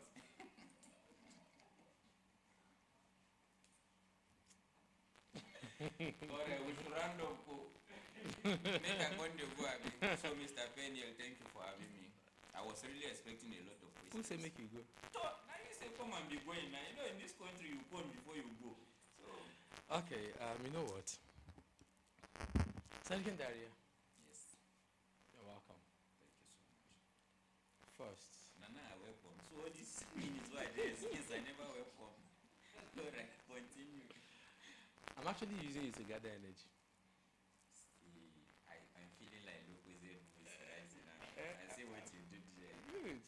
I use it to gather energy. So last, I can now talk. Continue. You know you're a skit maker. Yes. But then, suddenly, all of a sudden, we just saw one guy called Sergeant Daria out of the blues.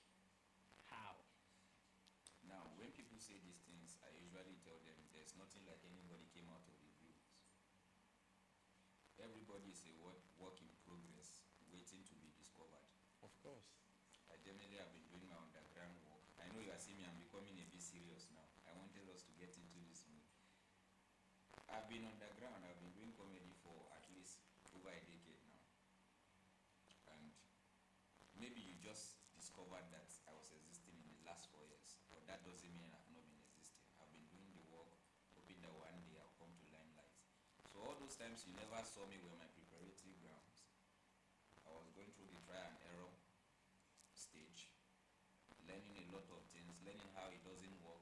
And so if eventually I come to the stage I am now, how do I sustain it? Because there's one thing to go viral, there's one thing to be a sensation, another thing is how to sustain it. So I didn't come from nowhere, I've been here. But it's just that people are getting to know that somebody like me exists. Interesting. Of course, you're right. Everybody has a time, your preparatory moment, Yes. and then you're showing forth. Afterwards, you're sustaining it right Very there. correct. But comedy, and at some point, parents will look at you and say, "Hey, something's wrong with your head. Of all things in this life, is comedy you want to go into?" Yeah, I had that too from my parents. I don't think, maybe for now, a lot of parents want to say yes, you tell your parents you want to be a comedian because of how comedy has grown and what it Yeah. has become. But But back prior then- now, somebody like me, I remember I used to be a professional barber and I still am anyway. I would make money from barbing, go pay somebody, beg them to climb their own stage for free. Tell them I'm very funny, just give me opportunity. Most of the time they won't even let me. But I was doing all of these things knowing that one day I just need one or two people to just believe that this guy is funny. They'll give me platform and then I'll show forth what I've got inside of me. When I started, my father would tell me, "You just come up for house since you come back, this your own comedy, what you they do, you know they bring money, rather than you they go spend money." I say, calm down. Money did this work, we make an invest. These people never became who they are overnight. The Alibaba, the Basket Mount, EY, Aguda, who never became who they are overnight. There were stages of, investing and planting. So whatever they become now that the world is saying was because there were days of suffering. There were days of little beginning. So all of those times were my own time of investing. My father never wanted me to become a comedian. He obviously wanted me to become a lawyer. I've never said this anywhere, but the truth was that when I got admission, or rather when I had the opportunity to write a post-UTME exam, so I can go read law, I intentionally made sure You failed. I failed to the glory of God. That year I just changed. I don't know what this will lead to. Whether you think so. Have you ever been in a situation where that you want to intentionally fail, then you now saw a particular question, so but even if I won't fail, I'll come fail this one. God forbid, I know this one answer. Now, but even this one, so I'll come fail. That's why I mistakenly don't get 55 out of 100. Then they contact me history and international studies. But that is destiny working for me. Reading history and international studies shaping my life, gave me a better understanding and better version of the kind of comedian I'm going to become. I'm not just just a regular kind of comedian who wants to just make people laugh and go.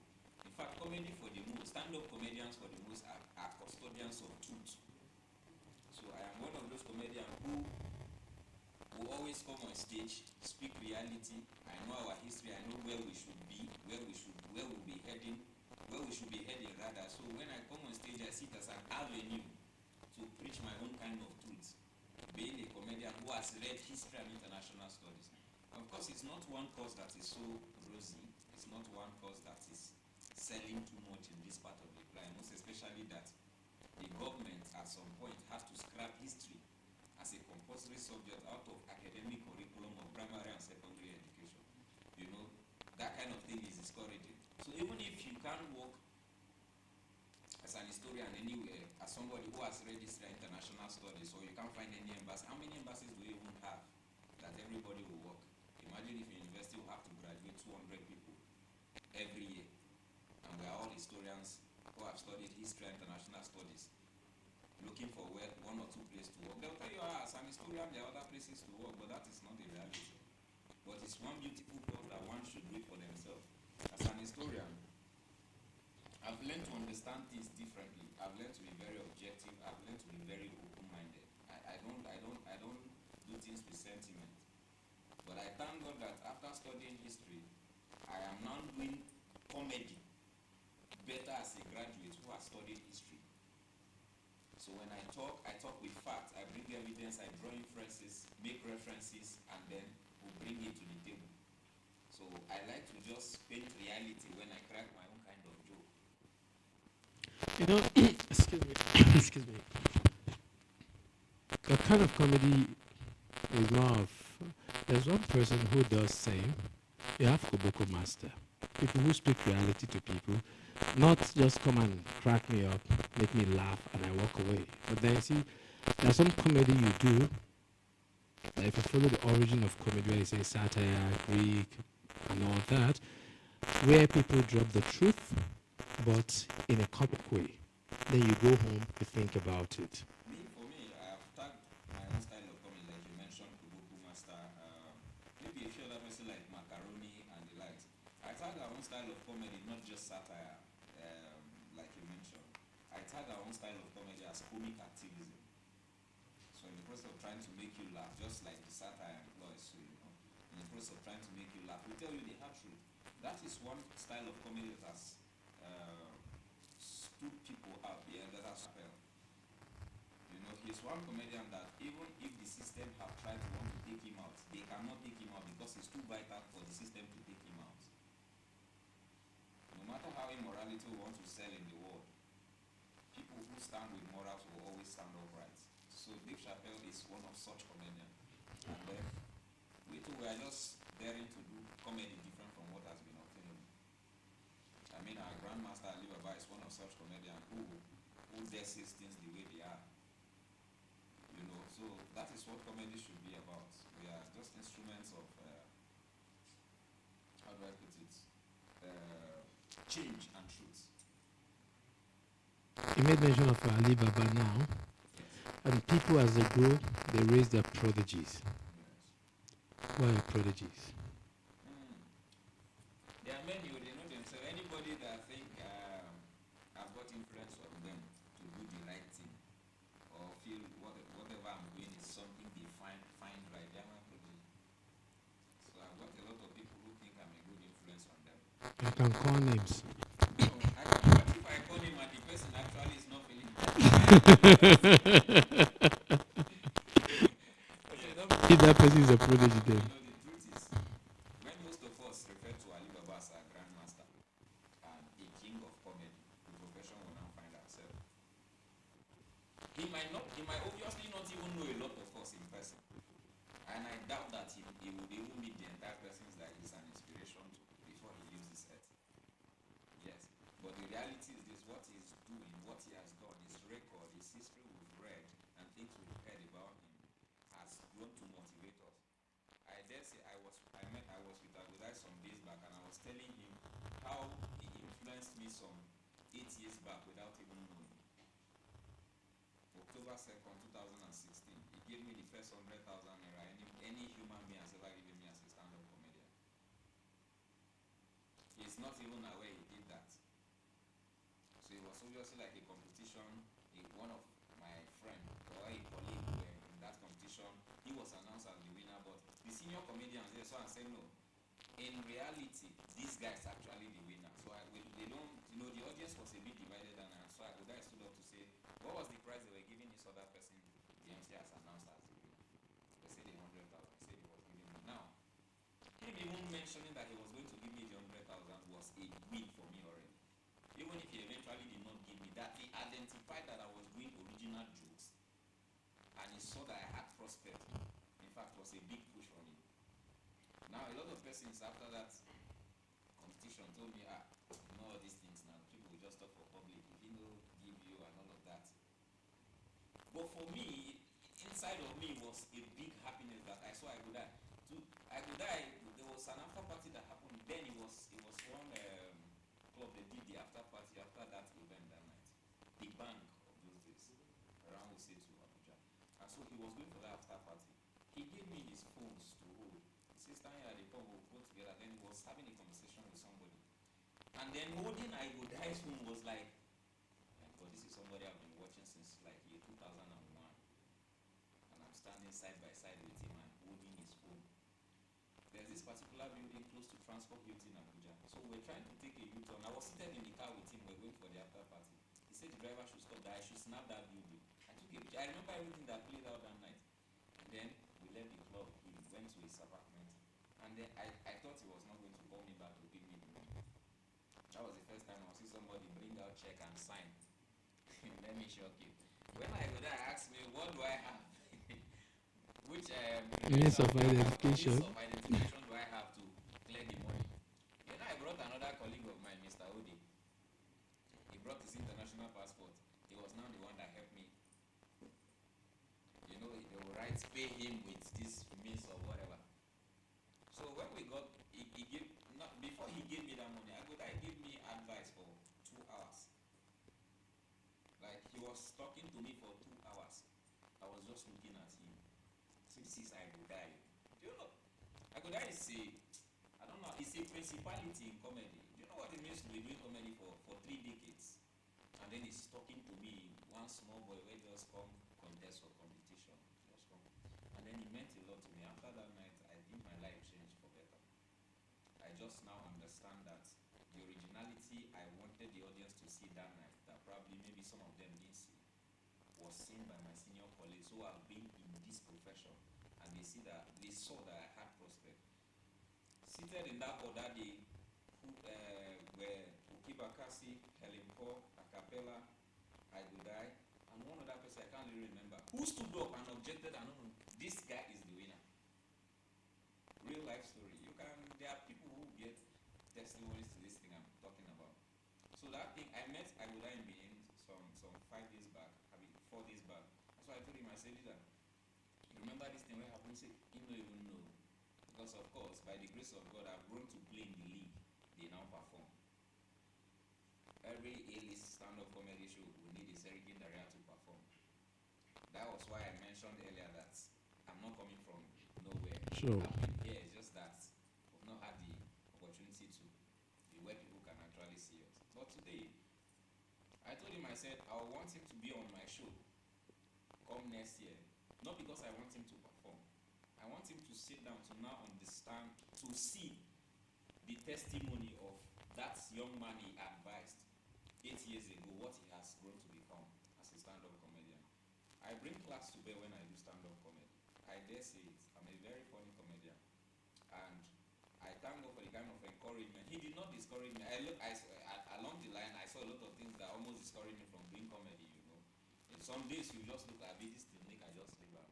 Like I always say, if I wasn't a stand-up comedian, I'll still be doing better as a businessman because I've got brains for business, I like to be an entrepreneur, What this comedy-preneur, is better than any other entrepreneur. But I like to see that people are happy and they are giving me money to go home for making them happy. It's beauty. Next question. No, you have to ask yourself the next question, Which is? which is this. Comedy is one thing, and comedy won't last forever. The time will come, you just take the backstage. Outside comedy. No, comedy will last forever. I mean for you. Okay, yes, yes. That's what I mean. Comedy will last forever, but doing comedy won't be forever. So at a point, you will phase out. You take the backstage. Just like some of your senior colleagues are beginning to like take the backstage, watch you now. Okay, let me put it this way. I won't phase out like you said. I will only age will catch up with me. That's the word. It's okay. Anyhow, it's your fault. So, but age will catch up on you.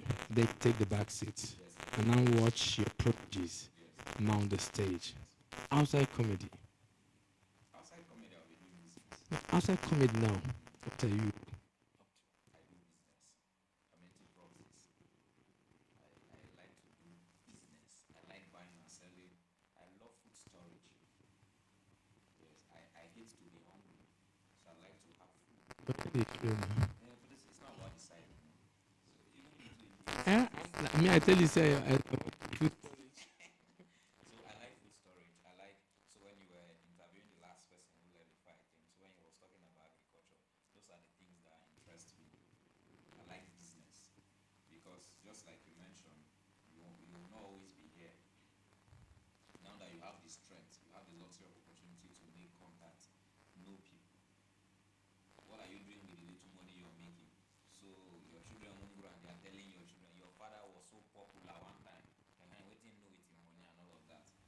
So because whether or not you like it, the quality of life a man will have after age 45 is dependent on the quality of contact he has gathered from his early 20 to late 40s. Yeah, so I definitely want to make the most out of this time that I have the strength and opportunity to grow contacts and of course make investments now. Interesting, they have some guy. Yes. So This is. That guy looks like someone that said mode block. I need something. But seriously, I have some of my guys into real property, so up to you. But definitely say I'm good business. And up to you guys. So Property and see of COVID. We can demolish everything. okay, what do you have to say about this? I am so happy. You know, when you spoke to me about this at the earliest time, one of your sponsor, format investment, um, spoke to me about it and said, this would be a good thing that we should key into it. It's our guy who's doing this. I said, probably 100 hours. I said, that's 5 days. So maybe no good thing to. But here you are. Congratulations. There is no limit to what anybody can achieve. It looks so impossible until you start. And congratulations to your team. Every one of you behind this camera, I want to say thank you so much. You guys are great. It takes a lot of energy, it takes a lot of effort, it takes a lot of believing in someone to help them achieve this kind of goal. So thank you so much for the medical team, the media, the camera guys, every other person. It's the ones on social media. I see what you people do. So it is that thing that has even motivated me to say, you know what, I need to come back to Abuja immediately to make sure I'm part of those persons that Mr. Peniel will interview. I appreciate you a lot. I usually don't speak in this tone. A lot of people see me on social media and say, so this guy can speak like this because of you, I did it. So let's go back to Awoki that I am.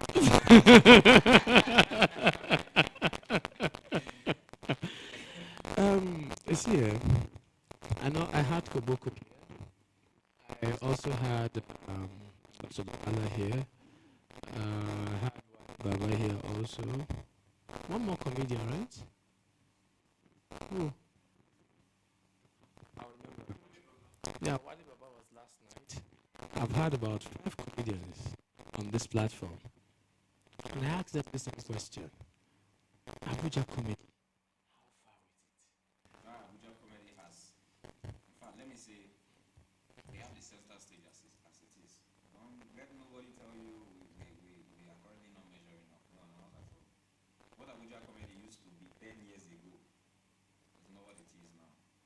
I mean, a young comedian can from nowhere come sell out the capacity, deliver quality. That was not what it used to be before.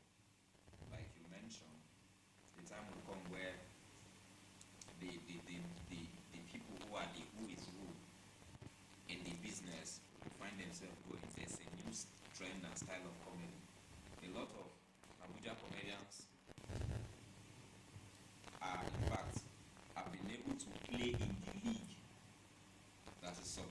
every other metropolitan city. The kind of shows we now do, the standard of comedy shows we now do, we are not what it used to be before now. Kudos to the likes of Koboko Masa you mentioned, who have successfully done beautiful stand-up comedy shows, the likes of Shortcut, not forgetting Chooks the General, who for the most did one of, should I say, the groundbreaking kind of stand-up comedy for the new set of comedians who now own the center stage kind of, He did, generally speaking, the first edition about 7 years ago. Yeah. And it was a big deal. So we saw these comedians we really wanted to see perform on the same platform with another. He did that. Kudos to him. I mentioned Kuboko already, Shortcut, Onomeda set, not forgetting Ghana Must Ghana Must Go. Yes, just loads of them. So everybody have been able to carve their own different niche, create their own different kind of audience. And there are the new guys already on board, like myself. There's MC Papi, there's Aminu the comedian, there's Funny Razak, just like that, who now do their own different style of comedy. And one thing, just like Lagos and Port Harcourt and every other place who does same showbiz, we have been able to have our own respective audience. There's one other person again who does a different kind of show, Loud Voice comedian. He does a different kind of, a unique kind of show, proper theater arrangement. My own style of, my own kind of audience are not even the regular showgoers, they are just this family friendly audience. So everybody know their audience and carve their niche, and have carved their niche for themselves, respectively. So if my style of comedy does not appeal to your kind of audience, they won't come. Of course. To my show. But my kind of audience will come. I won't even find the interest to want to go to your own show. That is how Abuja, that means we've grown. We now have Build your own clientele. and because of, just like this saying goes, it is the rat inside the house that will give information to the one outside that there's food inside the house. That is when the outside rat will now come inside. So it is the good work we've done as Abuja-based entertainers and comedians that has given the impetus to comedians outside Abuja to now come into this town. I dare say that some comedians whose major base are in Lagos they've not had the nerves to do a show in Lagos, but rather their first ever show they did is in Abuja. It's a fact. That is to say, Abuja is ripe enough, rather, and this is the center of, this is the seat of power. Mm-hmm. So whatever we do here should be, in fact, should be bigger than whatever any other states can do and all of that. So you get, so if they are doing 6,000 capacity, 5,000 capacity in their city, we should do better. Hopefully one day, a comedian from Abuja will stand up and do a 5,000 capacity, 6,000 capacity effortlessly.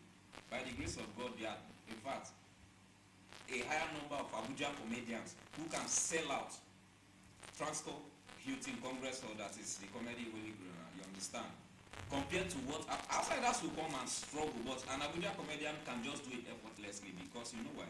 The Abuja audience have grown to see this guy and know the progress level till the stage he has come to say he wants to do this show. And guess what? Abuja people, just like every other state, the Abuja audience love their own. Once they see Abuja comedians, unlike what it used to be before that, when they come, people make us feel like from big boy. We start the performance and then these guys from outside come.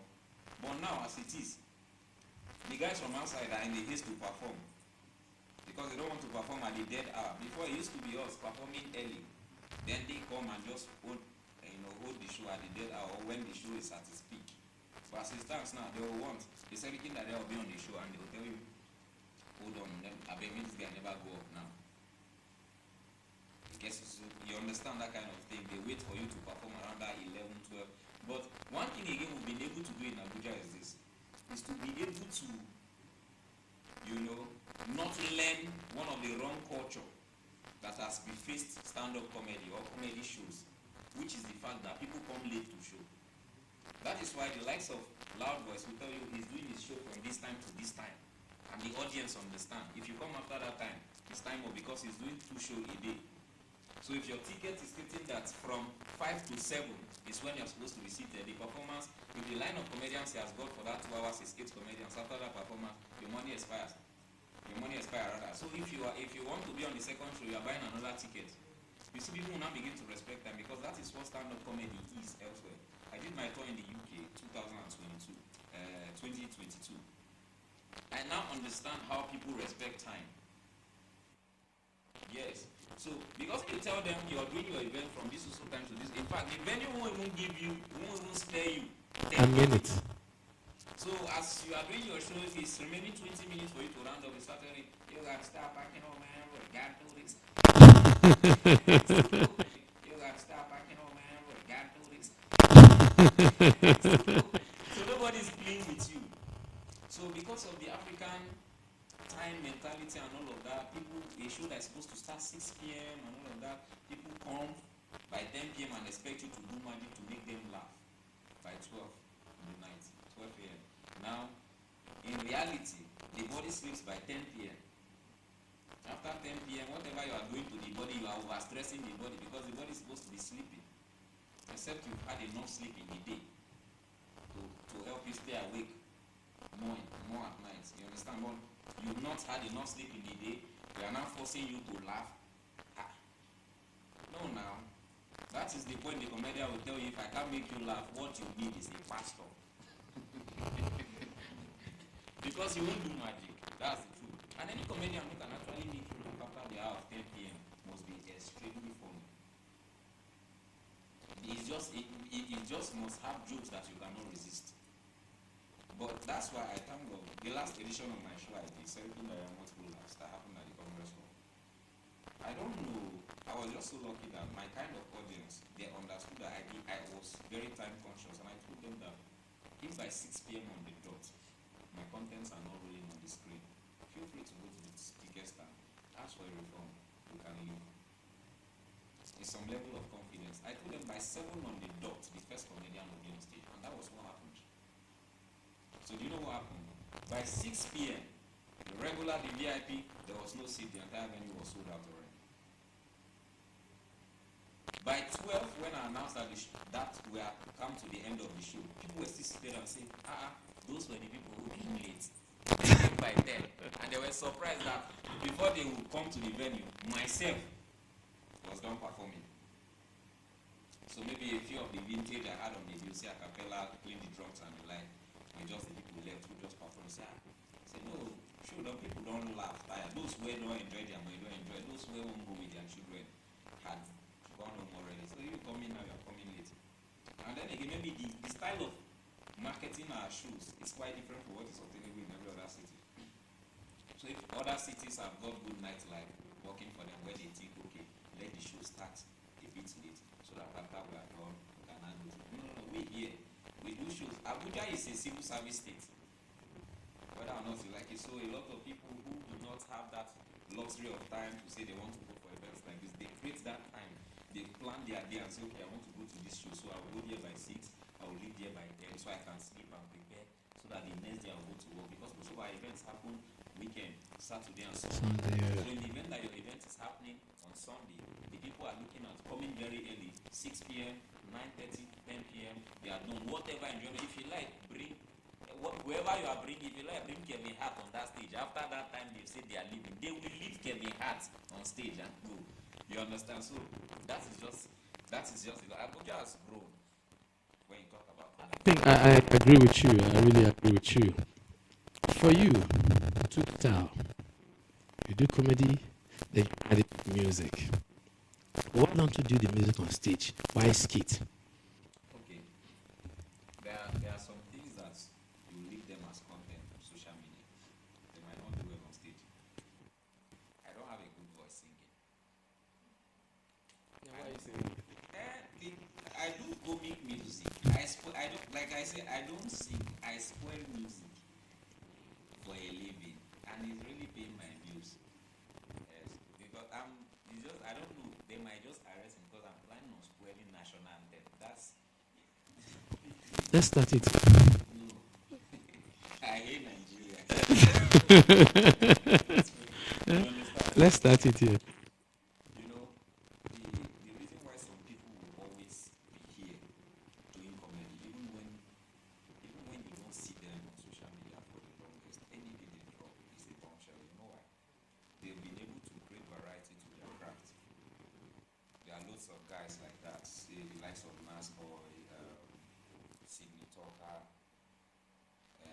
guys are extremely creative. That whatever they bring, whatever they sell, you want to buy. Now, if you want to talk about skill, one of the most creative persons I know and I admire their kind of creativity is Nas Boy. And then when you hear him sing, you say, this guy has got. So for some of us, now just one thing they know us first, but to get many things where really they. A lot of people don't know that I'm a polyglot. I dare to speak a lot of languages. So now when the need arise, I display my talent. Are you even joking right now? So when some people see me do professional MC, or probably see me at events where those who are the creme de la cremes are present and they hear me speak, small with English, and then I read my baritone voice. Your Excellency is very distinguished, ladies and gentlemen.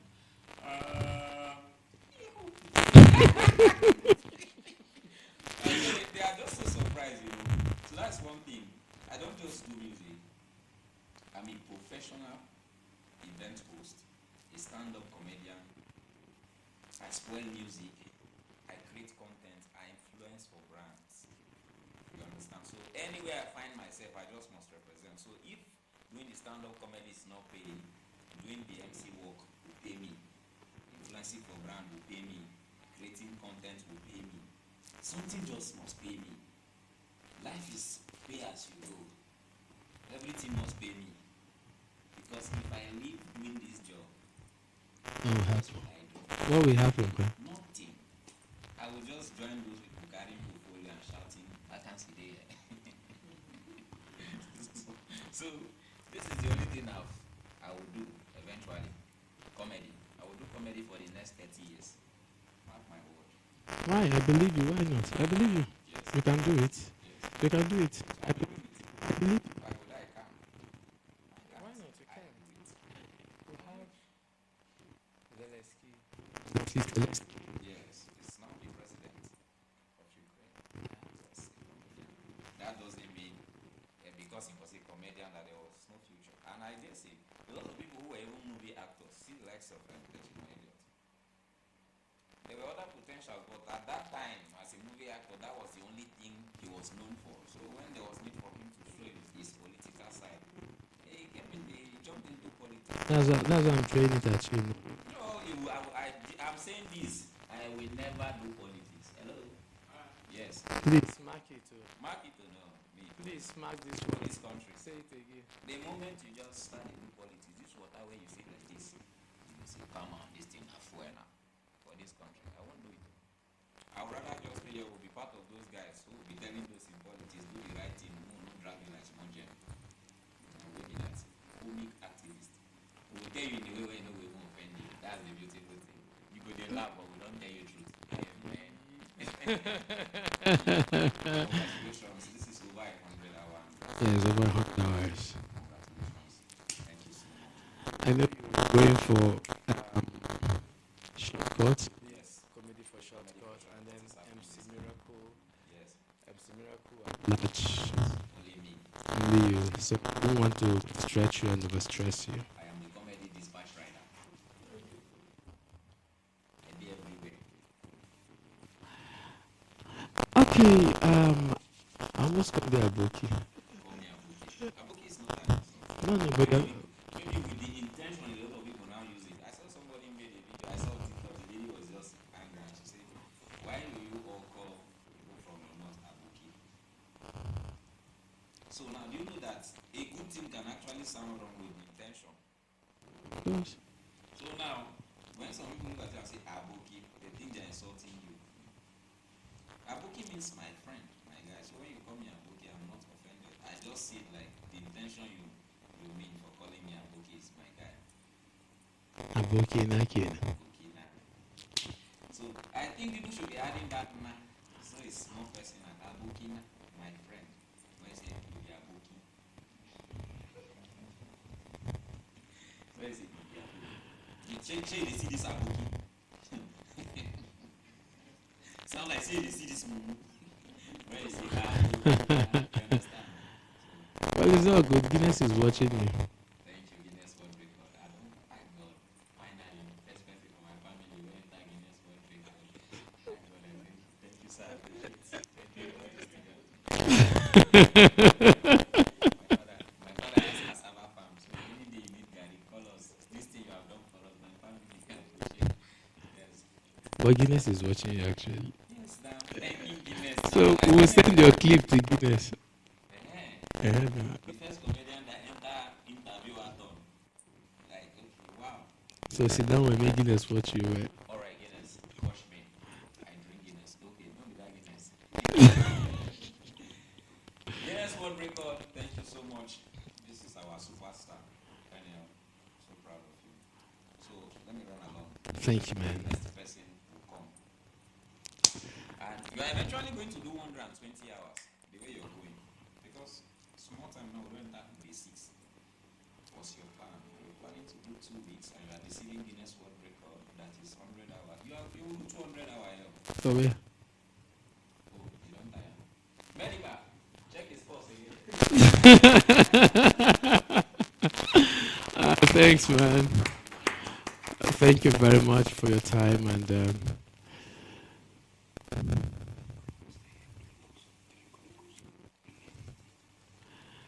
oh God. Thank you very much. And no, today I told you guys today is I reserved today for a purpose. There will be K strings today here, and well, what am I calling about here again? Chineke mo. Let's do photograph, please. See, you don't make me they call it booking again. No, second area.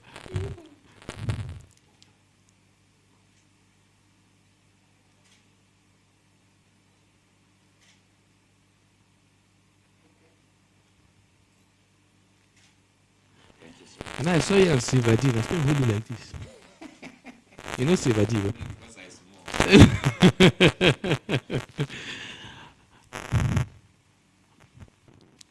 small. Okay, you want to take photograph with him? Please. Up.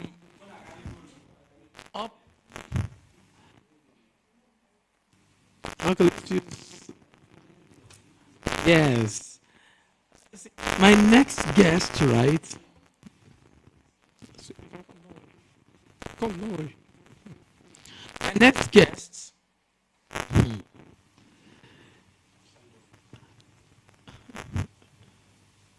My next guest is one wonderful woman.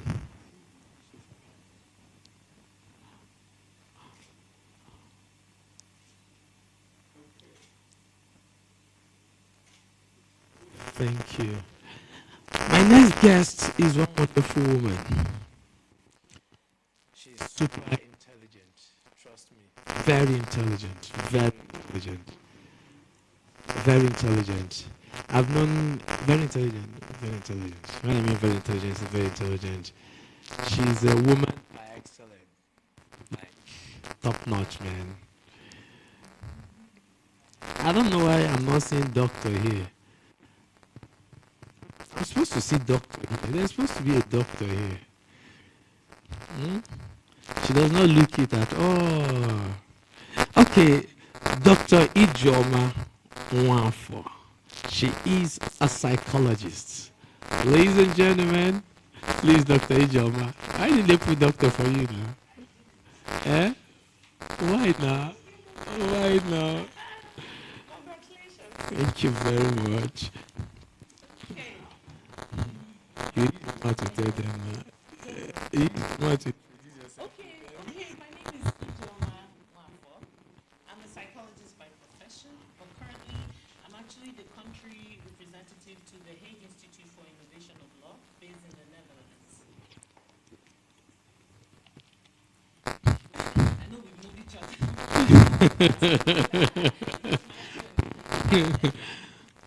You didn't finish your introduction. I was the managing director of a manufacturing company. I don't know what else I'm supposed to say. You want me to say it? No, You want me to say it? it's nothing uncomfortable. Let's just keep going without. I rest my case. I rest my case. Thank you. How are you? I'm fine. You're welcome. Yeah, you, how are you? I need attention. I need medical attention. Hello. Okay, you're welcome, ma'am. Yeah, we're almost done, no, but we're still going. Almost, but still going. Yeah, women in leadership. The guy is 2 in 1. Women in leadership. And then the issue of dieting. So let's start with women in leadership first. Okay, women in leadership.